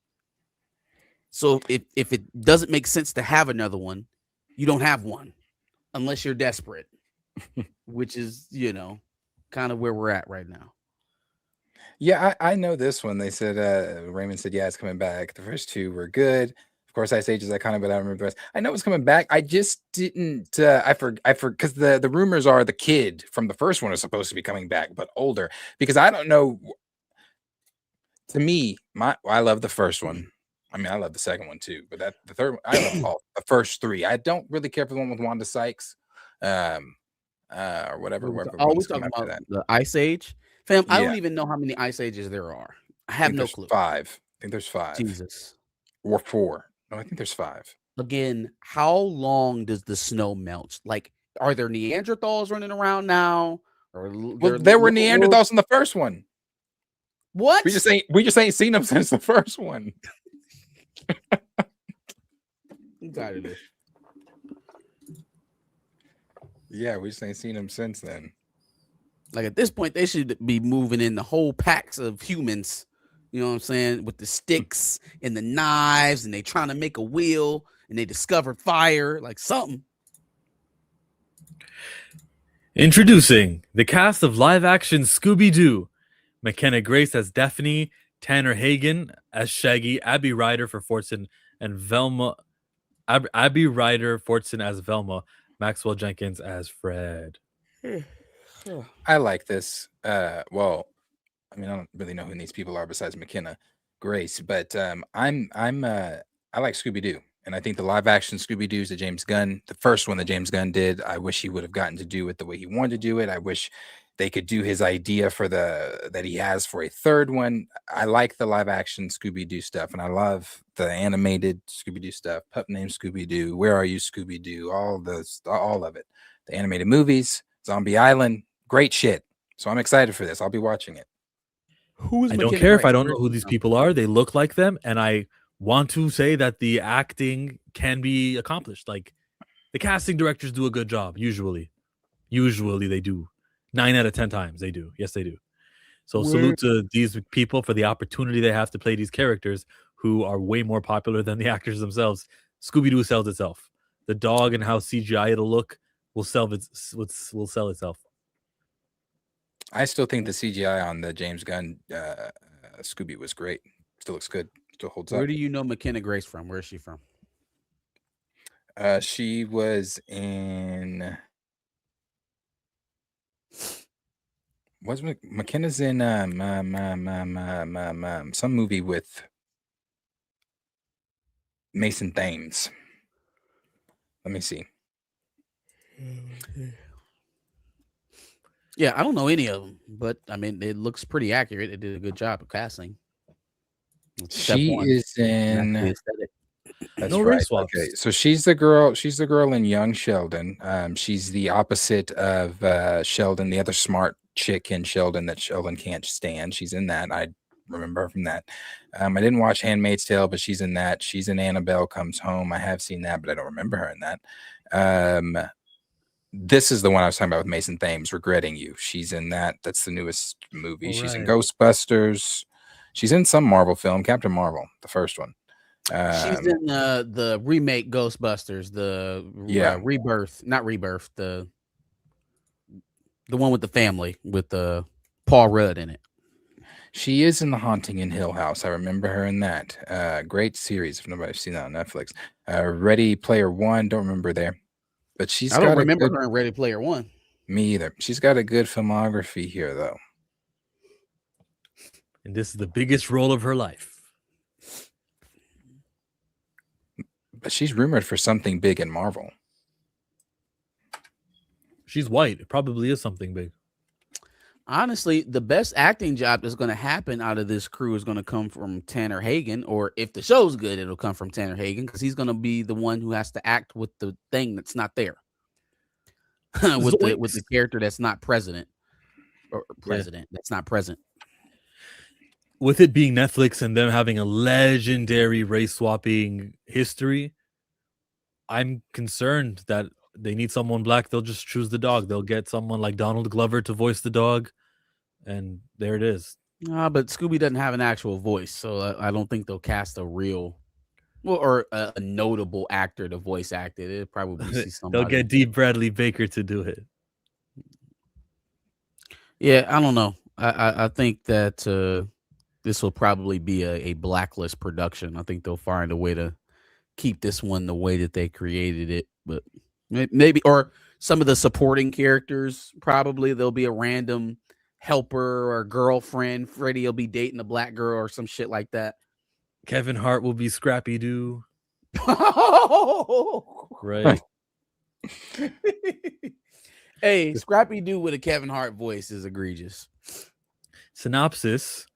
During their final summer at Camp Ruby Spears, old friends Shaggy and Daphne get embroiled in a haunting mystery surrounding a lonely lost Great Dane puppy that may have been a witness to a supernatural murder. Together with the pragmatic and scientific townie, Velma, and the strange but ever so handsome new kid Freddy, they set out to solve the case that is pulling each of them into a creepy nightmare that threatens to expose all their secrets. Oh, time out. Origin story? They don't know each other? Oh, okay. Yeah, this is a Scooby-Doo origin story. Interesting. I see. All right. Have some fun. So Scooby, he already has Scooby then, I would assume. No, that's what Scooby is part of the whatever mystery they're investigating. Scooby's the Great Dane puppy that's missing. Yep. Oh, okay, I got you. I see. I still might. Okay, this I'm not. I like this. I like this. Something new. Yeah. Something as an adult I can probably, because I remember them, the classics, but it doesn't feel very kiddish right here. This is Riverdale. This is just Archie again. Yeah. Yes, Planet Poppy. James Gunn did Spooky Island.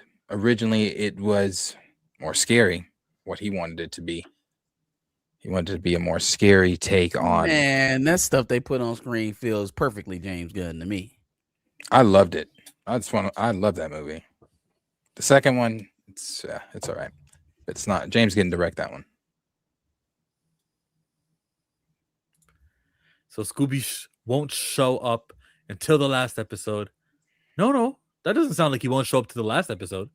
It sounds like he sparks all of it. And then by season 2, at the end of season 1, they're gonna, come up with the whole idea of being Mystery Inc. and I don't know, they might get Scooby, name Scooby, and maybe that's the first time we hear him talk. Ruby, Ruby, no, and then it's the fades. they go to season 2. Hey, do it again. Do the voice again. And then season 2 is they do a real mystery. I don't know, as a team, a real team, as Mystery Inc. Because they're clearly not Mystery Inc. yet. Zoinks.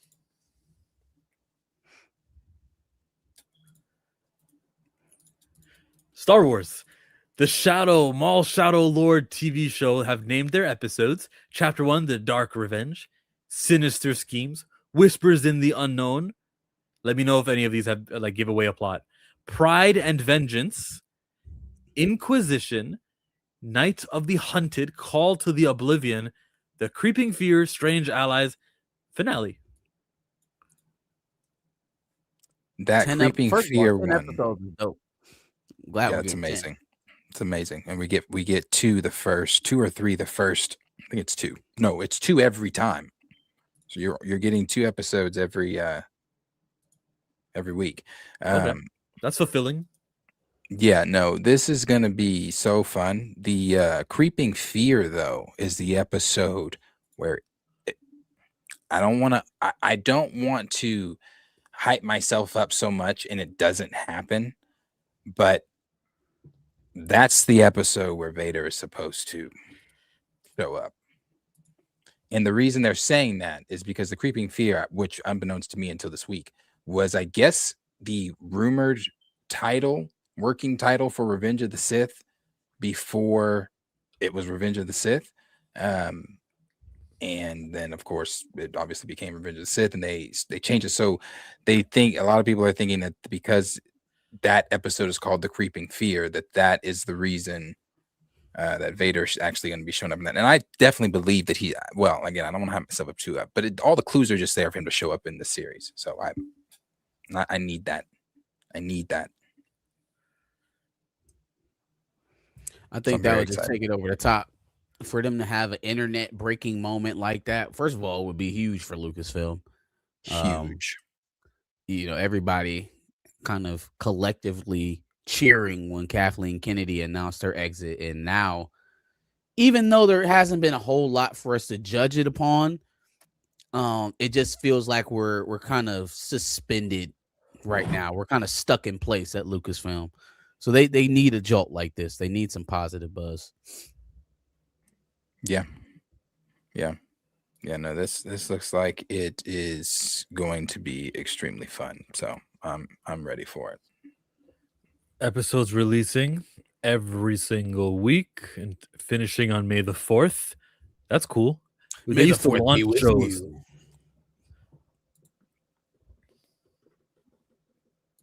Are they giving you 2 episodes on May the 4th? That should be their highest stream day right there.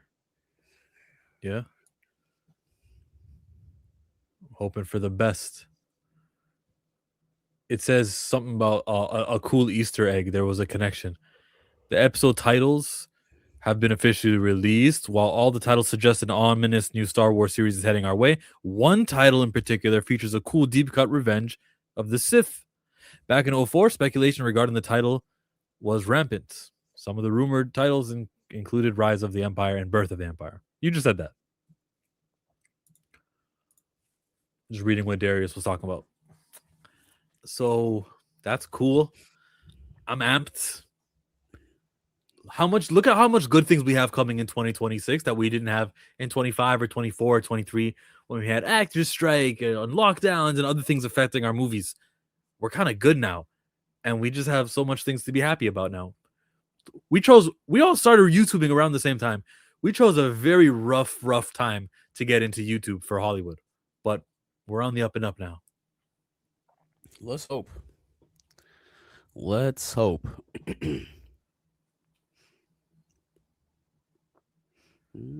Marcus, you started Invincible?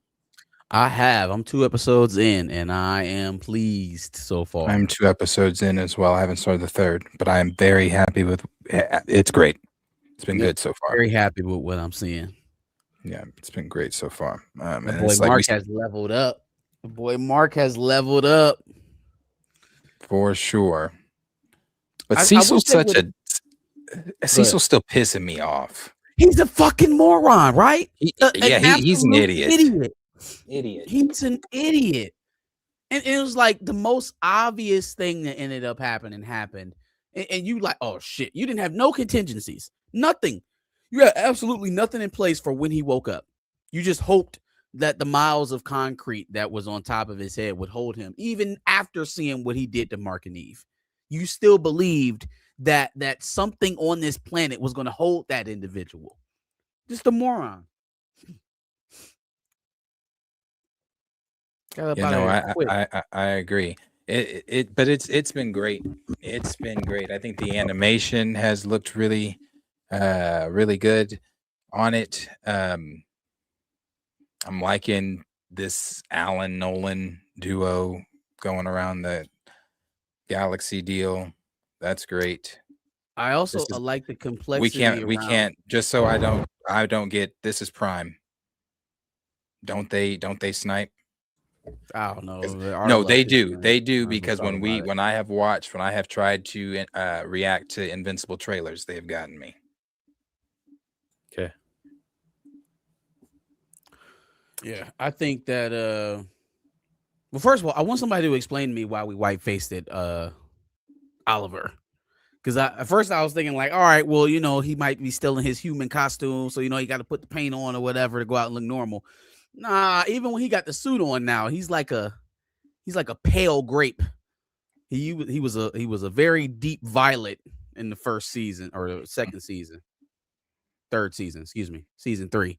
Very deep violet, like Planet Fanatics icon. Now the boy is about as pale as hell. Him and Debbie have the similar hue. You could have said as pale as comics explains icon. That'd have been funny. I'm not throwing no more shots at those people. I'm not throwing no more shots in that direction. I like this one shot inside the in Invincible where you could see in outer space there was the Earth and the moon at the same time. That was cool. The Earth there, see the moon. Are you watching this? No. Am I not allowed to watch it? Oh, I forgot you guys had rules. But I just want you started this season? Yeah. I don't. No, I'm not talking about it. Guys, leave me alone. Let me be. I don't believe that you're actually watching this shit. You picking it up in season 4? 3. Oh, you started last season. Okay. Are you ever going to go back and watch the first 2 seasons? Probably not. Huh. I might not watch next week's episode. Okay. So you're not really watching. You've seen the 3rd episode. I saw 2 episodes so far right now. Okay, but there's 3. I didn't watch it. It bothers me that you're watching it. I'm gonna be honest with you. Oliver has vitiligo. It's a skin condition. That boy getting lighter over time.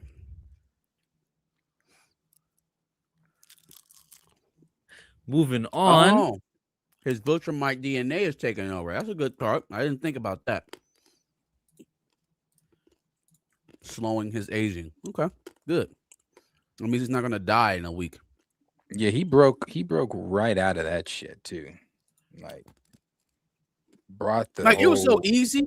He was like, "Oh, they left me alive? Dumb as hell. Yeah, let me get up out of here."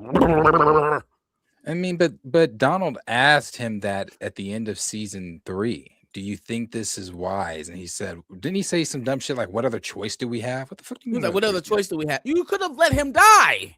Yeah, but what? Cecil. And why they keep trying to go to Mark, I get it because he's scared that because he could crush the planet by himself and all this kind of stuff and blah blah blah. They better leave Mark alone. You saw his face when Donald showed up at his house. I'm not mad at Cecil for trying to have a contingency for Mark. Oh, I'm not either. humans are just innately unsuited to be fighting Viltrumites. They're primed for they're primed for pillaging, right? Like they're primed for being breeded out of existence when Viltrumites come to town. So I'm not mad at Cecil for trying to have some sort of plan if Mark ever decides to go bad. I'm mad that all his plans suck. Right? Like I'm mad all of his plans suck.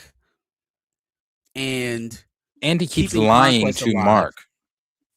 Well, he gotta lie to him. Yeah, I'm not mad at him for all of that. I'm mad at the Conquest thing. Why one? Well, yeah, I'm mad. There's some things I think some of those things he's keeping from Mark, I think he needs to be telling Mark. Well, but he know Mark wouldn't stand for him. He would have gone and finished Conquest off if he had told him. You're trying to mend that relationship. Not doing a good job. He's gonna be mad as hell when he pull back up. I told you to kill me, boy. Yeah. And then what's going on with Eve? She can't figure, like, it's like she going through a mutation. And I wonder if it's having something to do with when she died and came back to life. Yeah, it definitely has to do with that. Like when she healed herself, I think it had an effect on her regular usage of her power. She probably had to tap into some shit that she wasn't supposed to touch at that moment. Dug a little too deep. Yeah. Unfortunate. We'll see what happens, though. I'm loving it so far. 2 trailers, Michael Jackson and Sonic. I don't think we should play any of them. I'm very mad today. He looks like my wife and kids. Franklin, remember him? Yeah. Franklin was in All American and was ridiculously like he was, well, I don't want to say ridiculously like that, but he was ridiculously buff. I was like, that's Will Franklin? It's one of the main characters. He was the light-skinned kid that couldn't stand I haven't watched All American since COVID. What was the kid's name that when he showed up to the new school, he couldn't stand him? With the long hair, Puerto Rican looking light-skinned dude. That's Stanley. Hold on, wait. Or Franklin. When he went to the new school. When Spencer went to the new school, when he went to Beverly Hills. I'm sorry, not when Spencer went to Beverly Hills. He was still at his old school. He was one of the kids at the old school. I think he was mad that Spencer left. Fam, shut up. You talking about one of the kids he was fighting on the team? That was Franklin? That's Franklin with the long hair. Man, wow. Yeah. I know exactly what scene you talking about too. Yep. Wow. Damn. It's Franklin. I didn't even recognize him. That's crazy. Am I pressing play on this? Yeah. You sure? You can play that. Beat it. The music might get us. Wow. Yes. Very, very much excited for that one. That's gonna be good, man. It's gonna be Michael good. is 2027? No, that's next month. Hey y'all. All right. We still got our doomsday, top of the line, top winner. There's some stiff competition, man. This is I still stand by this making $2 billion. Okay, well, this is making $2 billion, then it's obvious it's going to beat Doomsday. Okay, well then it beats Doomsday. I think it. No, I think Doomsday makes $2 billion too, possibly. But it's not making $2 billion. Man, I don't know. That's gonna be crazy. It's but not making $2 billion. I do think that Michael does. We're talking about a person that is on another level. The fandom around this man, people are going to go see this 10 times over. No, facts. Yeah, this is going to be great. This also, I think I can. Am I on Chrome? Yeah, I can share my screen on this one, Chill, so you don't have to. Can I say something? My low for the Michael Jackson movie, low would be 600 million, something like that. My high, 1.2 billion. I don't know, because it is a biopic. There's not really that much success for in biopics, but he's also Michael. So that's my high, that's my low. How you get to 2 billion astonishes me. I mean, if it gets 2 billion off of its initial release and run, it would probably end up being the most profitable film of all time.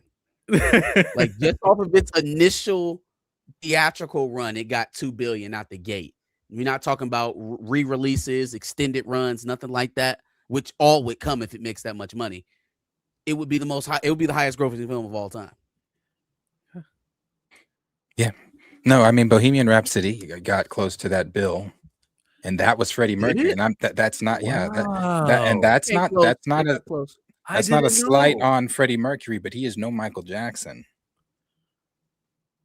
But it had a real popular, successful actor to push the movie. This has a family member of Michael, so maybe that equates. Maybe was he popular at the time? Was that the guy who played? Because I know he's got Rami a bunch Malek? of roles since playing Freddie Mercury, but was he that big of a star when that movie premiered? It's the name alone, Michael. No, and I don't believe so. We find out in a couple weeks. What is it? 2-3 weeks? We find out or 5 weeks. Yeah. We find out. It'll have a good opening weekend for sure. Oh, a crushing. It's not 5 weeks. We find out in 2 weeks. Because it comes out the 6th, does it not? It's I'm sorry, I thought it was the 6th. What comes out the 6th? Oh, that's sorry, Shadow Lords. Got Maul on the brain. Comes out the 24th. So yeah, 5 weeks. And we'll find out then. We'll find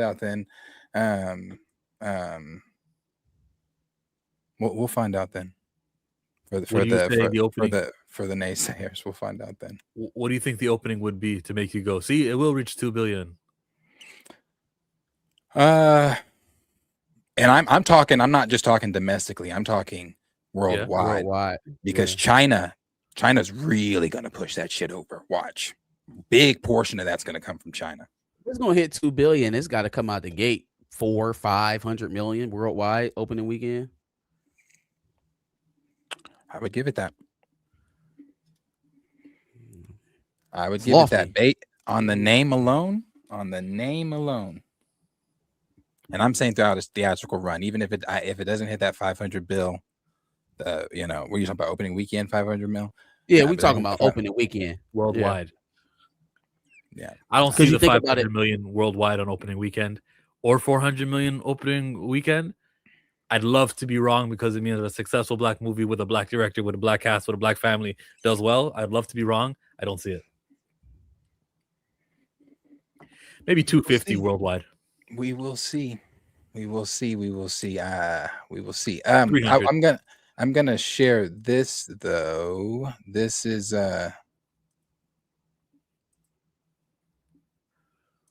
sorry. Oops.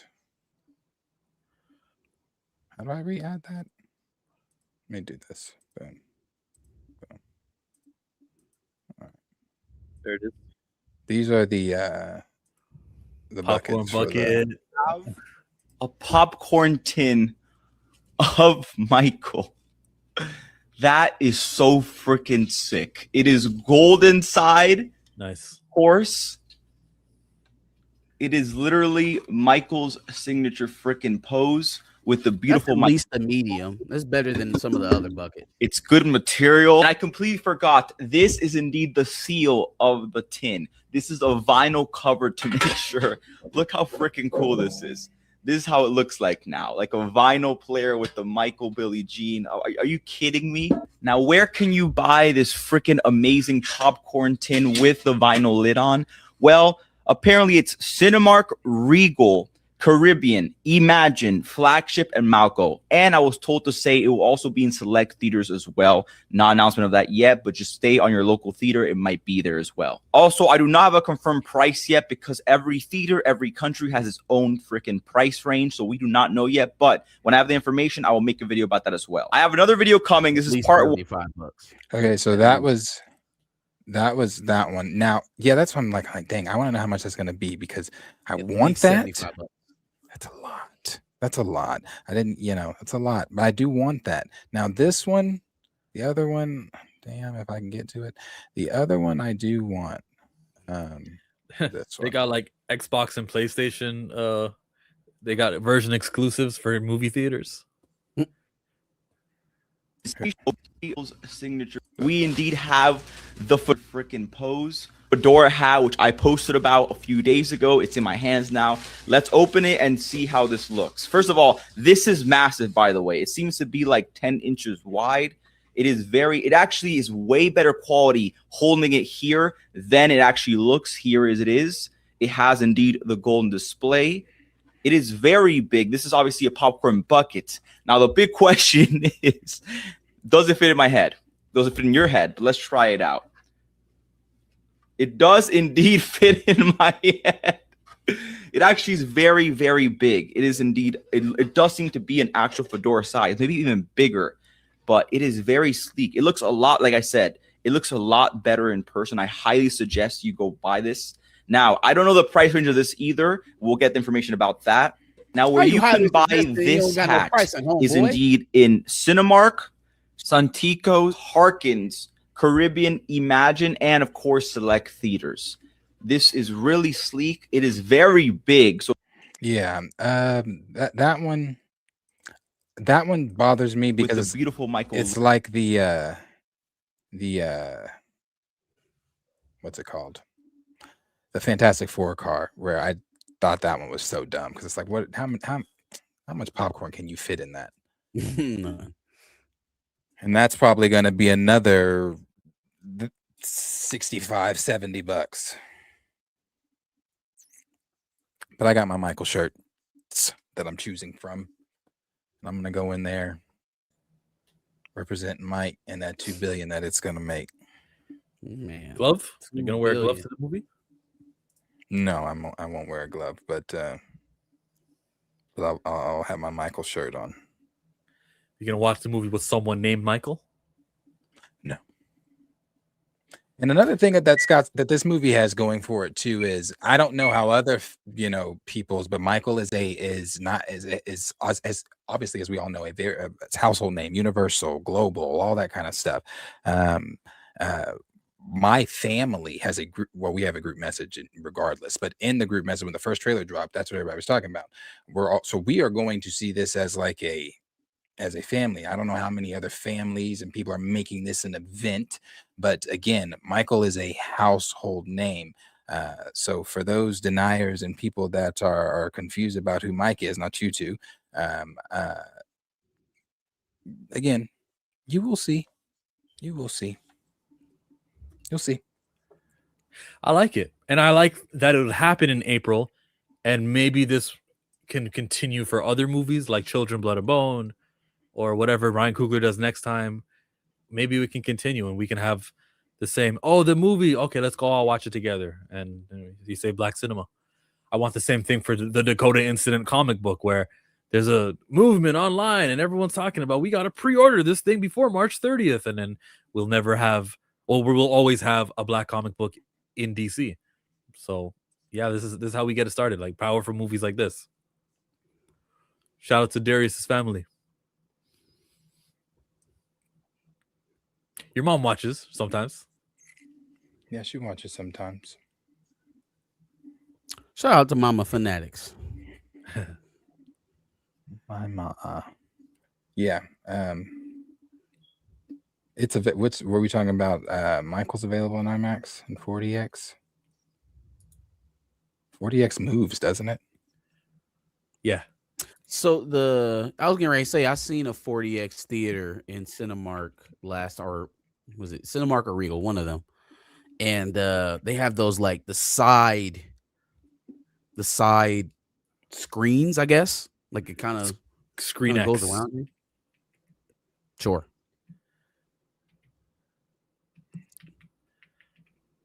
Yeah. I haven't been in one just yet. I haven't really seen how it immerses, but it looks pretty cool. Yeah. I haven't seen it. You're talking about the ones on the sides, right? Yeah, have like the side panels. Yeah, is that not Yeah. 4DX? Is that not the same thing? That is 40X. Okay. So I think that's what it is. I don't think 40X is the one that moves. 40X, I think, is the one that's. We have one. I haven't been to it though. I was gonna. What was I gonna see in 40X? They showed. That's what it was. I debated seeing Brave New World in 4DX because it was showing in 4DX. Yeah. What an expensive ticket for a not expensive movie. Yeah, I was like, I need something to elevate this film because put it on the fourth screen. Lastly, today, Sonic had a trailer come out. 36 seconds, so more of a teaser. I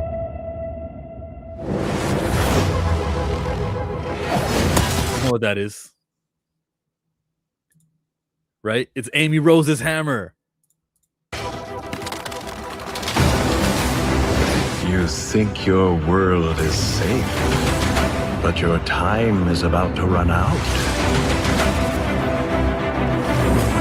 The chaos has only just begun.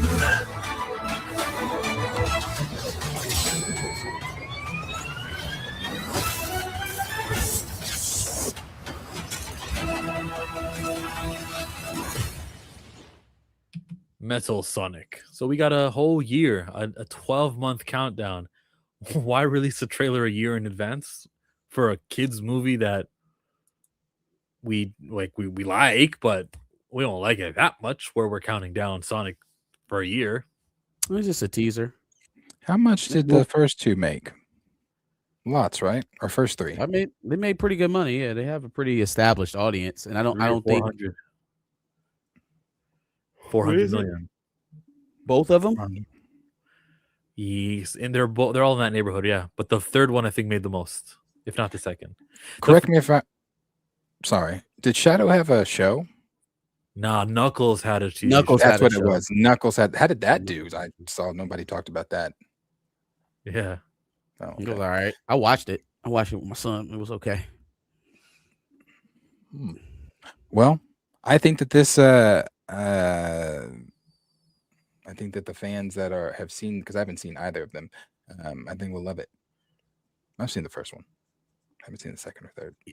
Oh no. And they didn't show anything either. Like, there's enough time for him to double back and actually give a real trailer, closer to the actual film date. So I'm not too mad at him for it being a trailer. If this was the whole feature length trailer, then yeah, I'd probably be like, it's too early. But seeing Jim Carrey, hearing what he said, because he's on that Zendaya, Tom Holland stuff too. He's gone from Hollywood, but he keeps returning, and he was in this teaser also. Because those bills don't stop. Like, unless he's got something else, that's bringing in the type of revenue that can sustain his life that a film's bringing in. Yeah. And the Hollands are going to have children, so yeah, they're definitely going to get their asses back to work. Jim Carrey had his children, right? Like, they're older. He doesn't need to support them. They need to support him now that he's getting older. Why am I prying in these guys' lives? Back to, okay, I'm happy Jim Carrey is in it as Eggman. I keep seeing him return. Makes me happier and happier because he gives a great performance. Didn't he die in the last movie? Definitely died. Yeah, but who cares? Every time, the characters die all the time. Every time I see him, though, when he's playing a character, he always brings it. He's been like consistent for 40 years of just, I'm gonna be a character, I'm gonna have fun, and it's fun.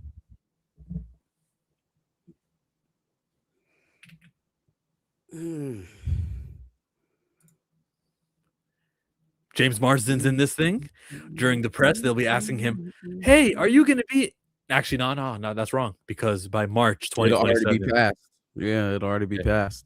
So if he's in it, then they probably still be asking, "Oh, what was it like to go back tomorrow?"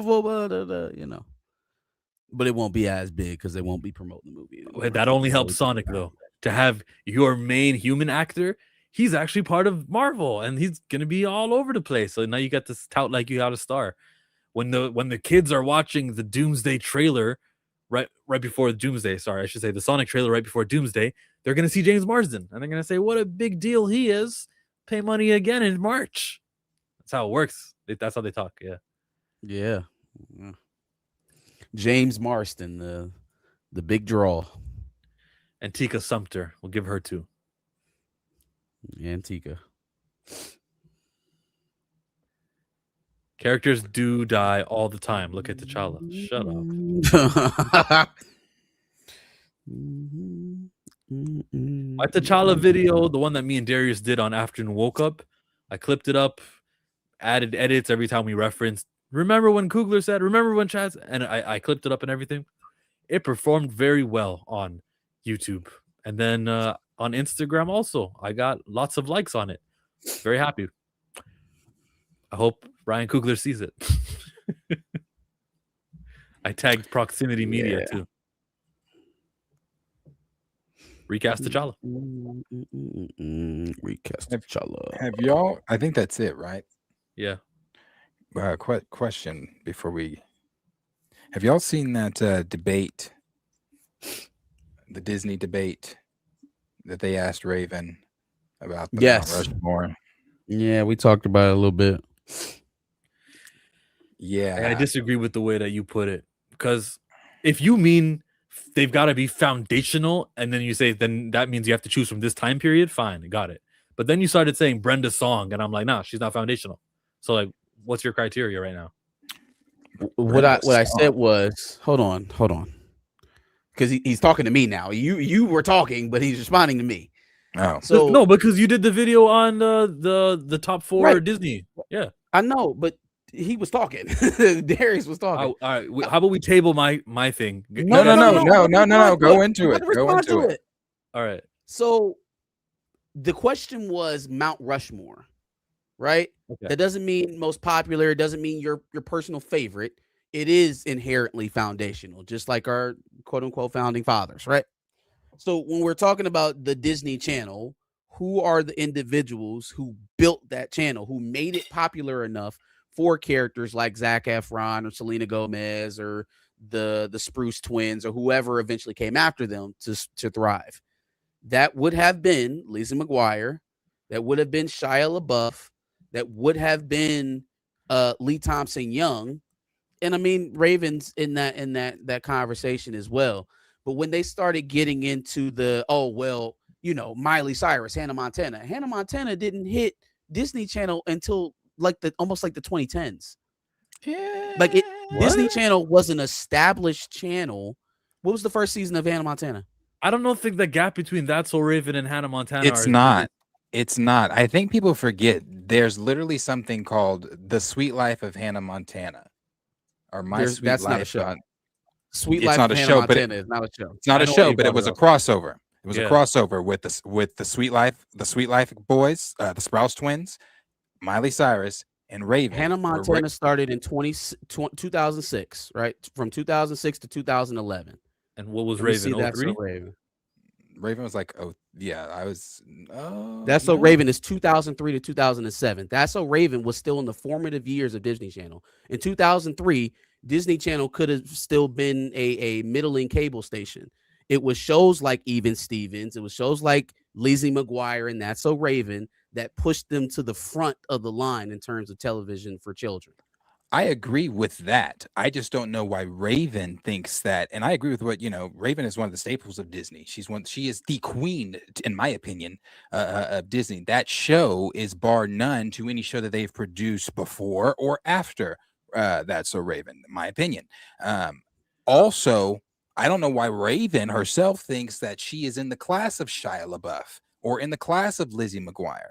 You never did. Why wouldn't she be? You just said her show is bar none to any of them. It's bar. No, when I say in the class, I mean because she was like Miley came way after me. Well, yeah, you started in 2003. Miley came in 2006. But your character canonically did shit with Hannah Montana. So you can't say that. But it's still the crossover phase of Raven was towards the end of her tenure. So as she's looking at it, while she was still building up her reputation at Disney, Miley was nowhere to be around. It wasn't until she was already an established star at Disney that Miley made her debut. So how she's looking at it, she's like, towards the end of my Disney run is when Miley appeared. If we're getting to the point of crossovers, we're well established. Oh yeah, we got Lee Thompson Young. That was the one that everybody was disputing, was the fact that we I should disagreed take with off that too. the first black, the one who started all of this shit. There were no mainstay sitcom television shows on Disney Channel before Lee Thompson Young. Or excuse me, no black ones. Excuse me, no black characters. Oh, so like if you want to give it points for the foundation factor of it, I understand. That's what you mean, right? That's what Mount Rushmore means. Okay. Yeah, that's what Mount Rushmore is. Who built it? I look at Lizzie McGuire and I go, that couldn't have been like a 4-season, 5-season show like That's So Raven. But if you're only going off foundation stuff, okay, Hilary Duff did great, Cadet Kelly, all that stuff. I give you points there. Lee Johnson Hall, what's his name? Famous Jet Jackson? Lee Thompson Young. Lee Thompson. I don't see him as foundational. I mean, I can give him points for existing and having dark skin and having a TV show. And he is quite literally the beginning of all of these shows that you're talking about. And in terms of longevity, he's no shorter than any of the rest of these people. Lizzie McGuire was 2001 to 2004. Raven was 2000. What do we say? 2003 to 2006. Like they all get 3 to 4 years. Who came first? Who was most popular? Who set the stage? Like if Lee Thompson Young's show was never successful and wasn't on for 3 seasons in the 90s for a black television star, right? That was never successful. That's So Raven never happens. Period. Point blank. That's So Raven already wasn't supposed to happen. It definitely wouldn't have happened without Lee Thompson Young. So again, the definition of foundational is what, like a building block. A foundation is a set piece. So I don't really see how it could be argued that the first person to dawn it and have reoccurring seasons. I'll give it to you. I'll give you Famous Jet Jackson for the foundation points. What about Shia and Lizzie? Shia LaBeouf with Even Stevens? Well, by the time Lizzie McGuire had her show, it was probably 3 years after Jet Jackson, and she didn't last that long. I could say it was a good show. She lasted 4 years. Lizzie was a 4-season show? No, it was a 2-season. Like it. No, Lizzie McGuire only got 2 seasons. Lizzie McGuire got 2. They got 2 seasons in a movie. The only reason Lizzie McGuire ended is because she had there were contract disputes and differences between her and Disney. They wanted to continue Lizzie McGuire. So it wasn't that it wasn't popular. Lizzie was great. Okay. The show and the movies lasted over 4 years. It was from 2001 to 2004, but that's only 2 seasons. Yeah, Lizzie McGuire was great. And so was Even Stevens. Even Stevens was just as great. But they had a lot of episodes in those two seasons. They had over 60 episodes in 2 seasons. So that's why. Even Stevens got the 3 seasons in their movie.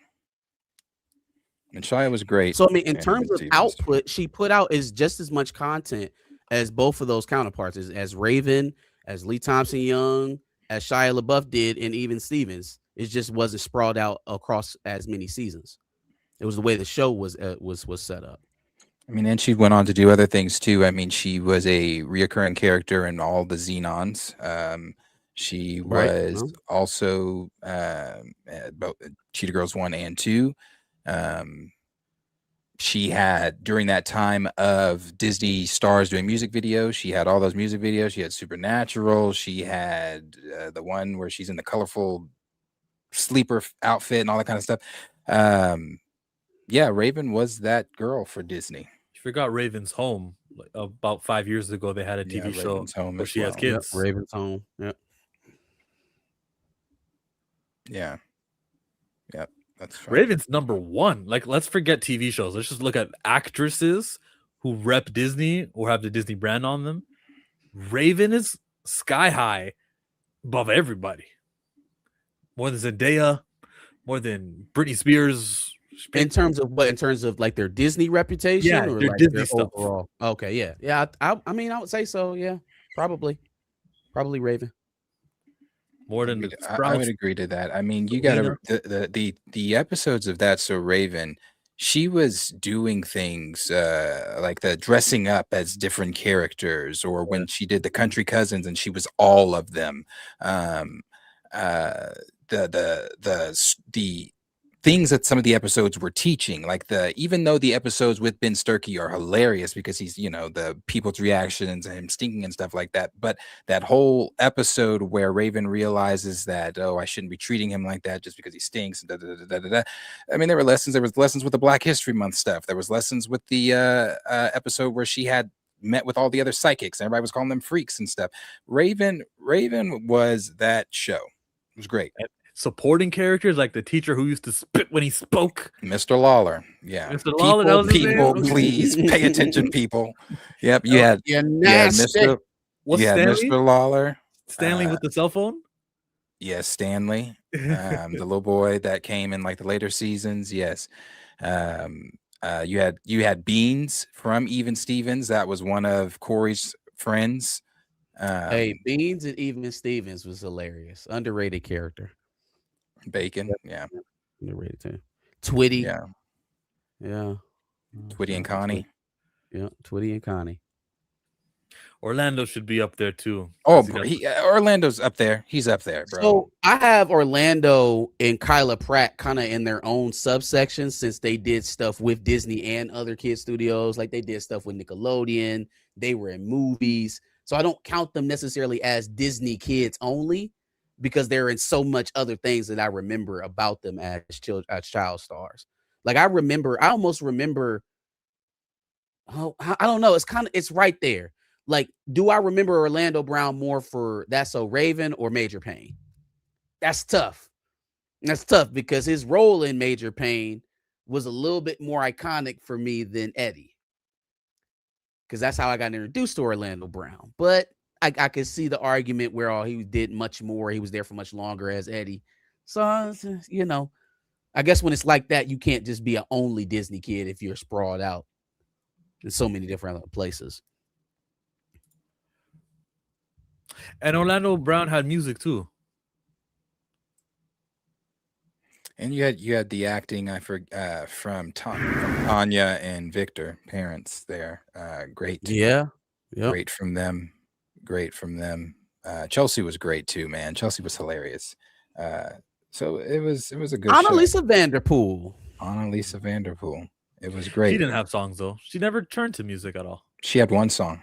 She did have some songs. She made some music when she was still a Disney girl. Yeah, I think it was. I think that was required. I think it was a required thing. They all had to, because remember they even made them shot. They could do it.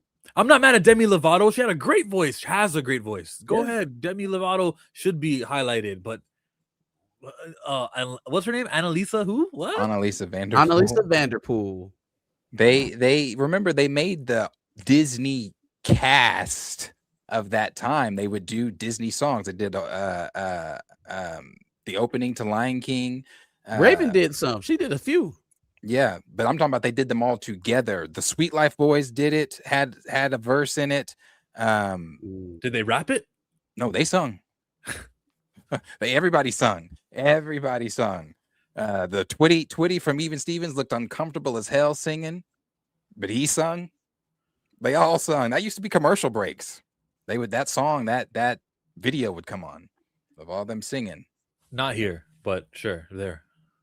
But yeah. And I think I say this every time we talk about That's So Raven, but I did, I tried out for the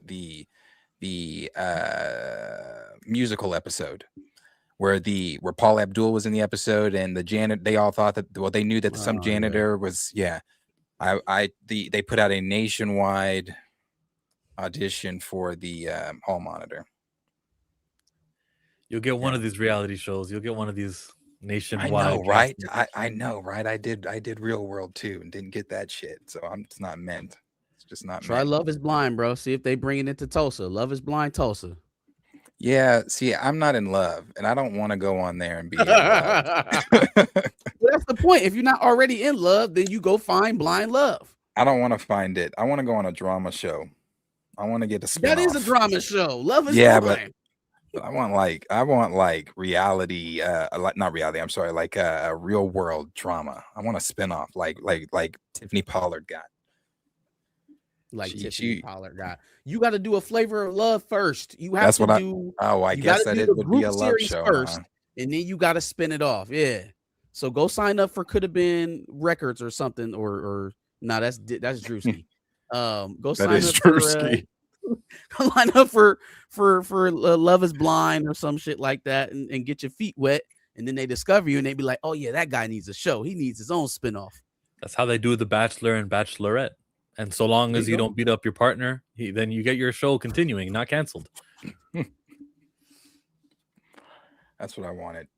I used to want to be a reality, especially when I used to watch Flavor of Love, VH1 when the days of VH1 when it was the days of reality shows.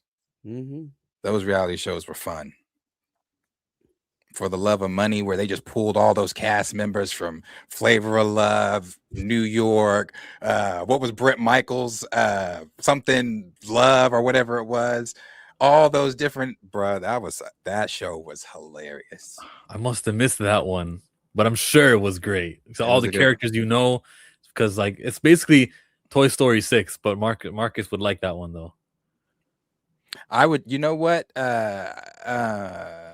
What is I don't want to pronounce that wrong. I'm just gonna call it 8798. I would kill on Traitors with Alan Cummings with Nightcrawler. Yeah, I'd kill on Traitors. I've been watching that. What's his name? The Snake Wrangler, Rob. He won it this last season. Tila Tequila. I remember her. Tila Tequila. A Shot at Love with Tila Tequila. With Tila Tequila. Yep. Where is she? She got 2 seasons. Yeah, she did. She got 2 seasons. It was the first show that it was a dating show for girls and boys. Like she had a group of dudes, and she had a group of girls. Yeah. You know, them girls was throwing hands over there with Brent Michaels too. Rock of Love. That's what it was called. Rock of Love. Rock of Love. Rock of Love. They were throwing hands over there on Rock of Love too. Boy, they took that concept and ran it into the ground, didn't they? I'd like to know what he's doing because I don't really see him, but I'm not in the rock sphere. Brent Michaels? I don't know. Getting more plastic surgery. I seen Flavor Flav. He supports the women's water polo. Flav. The Olympic. Yeah, boy. Yeah, he's relevant. Yeah, Flavor Flav. That's strong. People know of him. They still know his name. Relevant is strong. Is Raven relevant? Raven who? Simone? Oh, yeah, absolutely. I'd say so. You know, they don't do reunion shows like they Raven used to either. These reunion shows aren't like, man, them reunion shows back then was great. Even the Love and Hip Hop reunion shows aren't the same. Great. That was always the best for me, watching the reunions. I didn't make it through many seasons of Love and Hip Hop. I think that was about my time where I jumped off the reality TV show train. I still like reality TV. I watch Drewski. Drewski's is a mess. I don't even know what the hell they're doing, but it's crazy. It's like one of those girls. Like she sounds like she's a stud because he's got several studs there for him. She's a stud, but she looks like the bulldog from Tom and Jerry that Tom would every now and then. But she's got this like raspy voice that could be honestly like she needs to look into animation voiceovers because she's got this deep, like when they interview, she'd be like, well, you know, I'll be like, hey, brother. And I mean that literally. Brother. And I mean that literally. Yeah, so that shit is Drewski shit is wild. I do remember College Hill. They College did Hill that was again. wild. That's that show where Jocelyn and Amber Rose fought on. They did a revival of College Hill. College Hill was wild. Jocelyn was on Drewski's show, being mean as hell to them girls. Contestant? No, he brings on, so he'll bring celebrity guest. So this last episode was Charleston White, who read them girls up and fucking down. Like, why did you bring him? Yeah, trying to be with a Drewski. What can you cook? Can you clean? And then was coming the questions he was asking him. Yeah, you can't do Why shit is for he here? Drewski. Tell her to leave. Yeah, no, she can't do nothing for you. Jocelyn ready to beat some girl's ass because she was standing behind her and not addressing her while she was addressing the group. My favorite thing about Jocelyn is how, like, in the beginning of her confrontations, she faints like she's trying to do diplomacy, like she's trying to talk it out, and then it always ends in fisticuffs. Like, it can't. It's just not. It ain't everybody else. It's just got to be you at some point. Oh no! But it always sounds like she's trying to back out of the confrontations at first. She's always like, "Oh, but wait, oh, okay, I understand," and then bow, bow, bow, bow, bow, bow, bow, bow. That's kind of how it went with Scrappy and not Scrappy, yeah, Scrappy and Erica and Stevie J when they fought that first time on Love and Hip Hop. That's kind of how it went.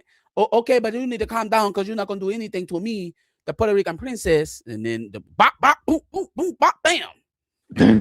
Rest was history. She one of my least favorite Jocelyn moments because it's a viral one, but it's the moment where she goes at the journalist. What's the black journalist's name? Where she told the journalist, she tell her, "What are you? You're a journalist. You're nothing more." Yeah. What was she telling? She was. They were like literally. They were. It was one of those interviews where chair, maybe a foot of space between us. Okay. And I'm like, this is tense because Jocelyn, the girl was like, "Do you want to finish the interview?" Jocelyn said, "Do you want to finish the interview?" They were going, bro. I was like, Jocelyn, damn, this is a professional setting. Yeah, this isn't Love and Hip Hop. I don't think she believes in those. I met Mama D before. How was that? Oh God, meeting Scrappy's mom. We need comedy. If me and you, if three of us could go, let's book a comedy. Let's cast what we need to. What's the set? What's like, if we could just make it on Netflix, a comedy, weekly release. Well, how would it go? Like a comedy show, or we're gonna do like a stand-up? Yeah, like a sitcom comedy TV show. Okay. It's gonna be three guys, and they do a weekly podcast. They do a weekly stream where they talk about Hollywood nonsense. We can make a sitcom. That's what they do. The Office exists. Martin was a radio. What do you call him? Radio. Yeah, DJ. but he wasn't at the radio station most of the time. That's what I mean. That's what they can do this, and they can be like, okay, that's what we do for fun. This is what we do for fun. And parts of the show will have scenes where it's just like this on screen, but then they go to their home, right? And two of them are neighbors. The other one lives out of town, and he's single. And I don't know. I don't know. I'm thinking of Neighbors with Cedric right now, and I think that's what I just borrowed from.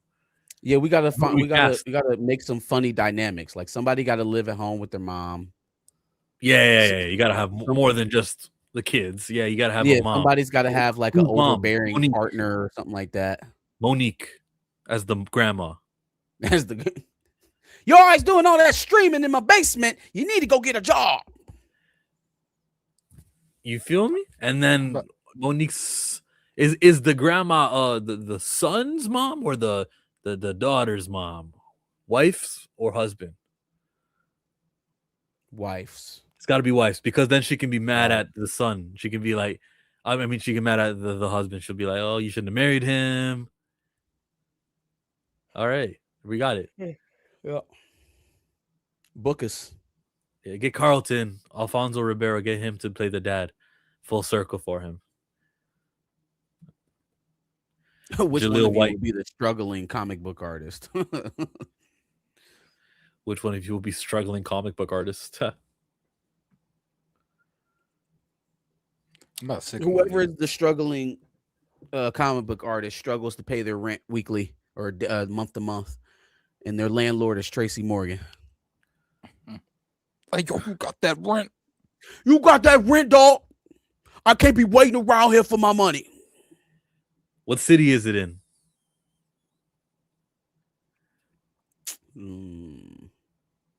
Gotta be New York, I guess. Okay. Tracy Morgan, New York. Tracy Morgan and Monique. Yeah, you get a lot of celebrity cameos too. Some Knicks. If you don't have my money by the 10th, I'm gonna kick your ass out. Already got the eviction filed. I just gotta put it on your door.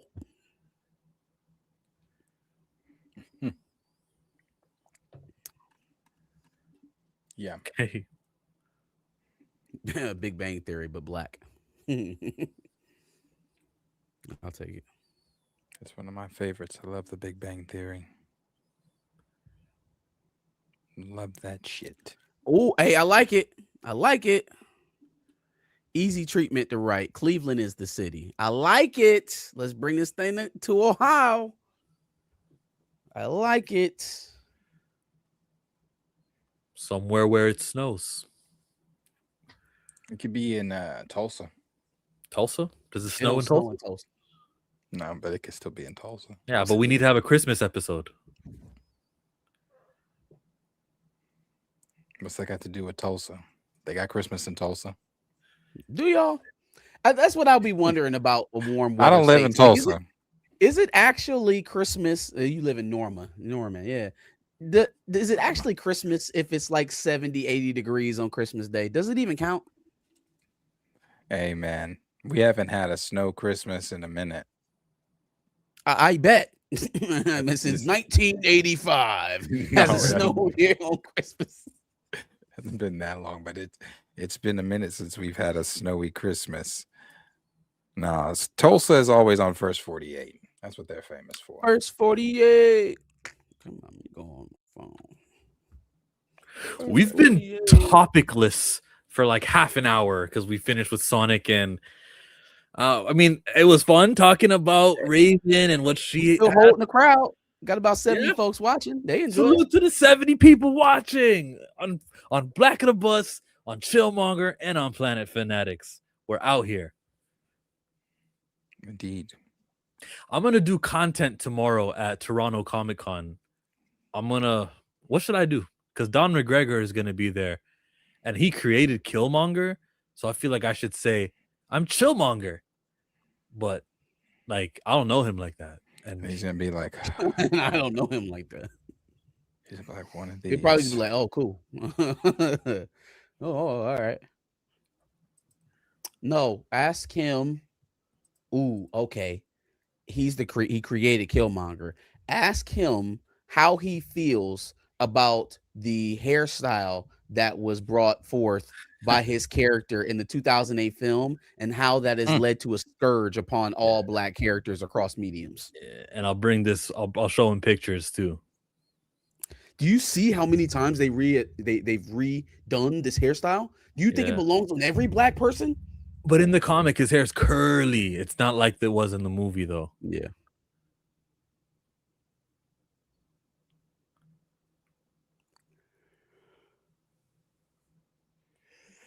I'm convinced you guys just want to go 3 hours. Like that's your thing.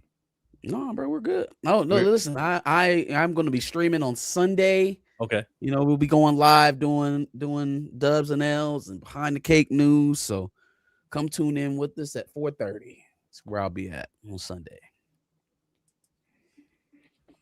Oh, go ahead.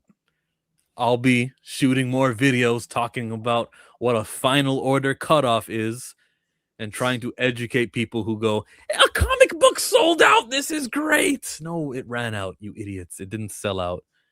Change the wording. Figure it out. That's what I'll be up to all week long. You're going to go to the comic book show to heckle people. Yeah, I'll be possibly get hit. Do you pre-order Black Panther or are you just the guy who gets it off the shelf? Which one is it? Well, I didn't know you're supposed to pre-order. You think I should do that? I could get away with it because I don't care what people think of me. I could play the role of the heel, but I don't know. We'll see how it works. I've never tried it before, but I know I'm going to be shooting videos outside. If someone's cosplaying as Static, I'm going to be like, hey, rank these guys from 1 to 5 without knowing who's next. Like I'll do those kind of things. If I see a Static cosplayer, yeah. It's going to be like that episode of Family Guy where it says the black word, then you see, or the N word, then you see him coming around the corner, then all this mob shortly after chasing him. You can piss all these people off at this con. I missed that episode. Monday, Cam.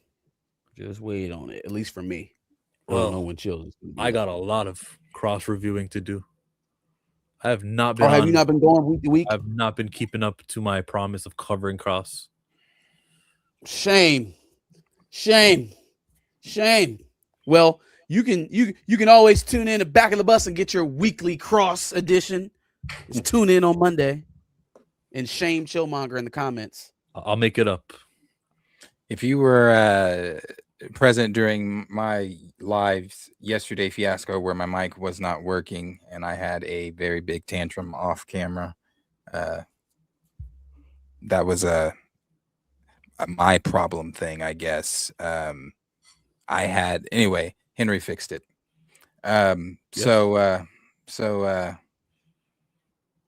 Chill and I should be back. If not, both of us, I will be live on Monday.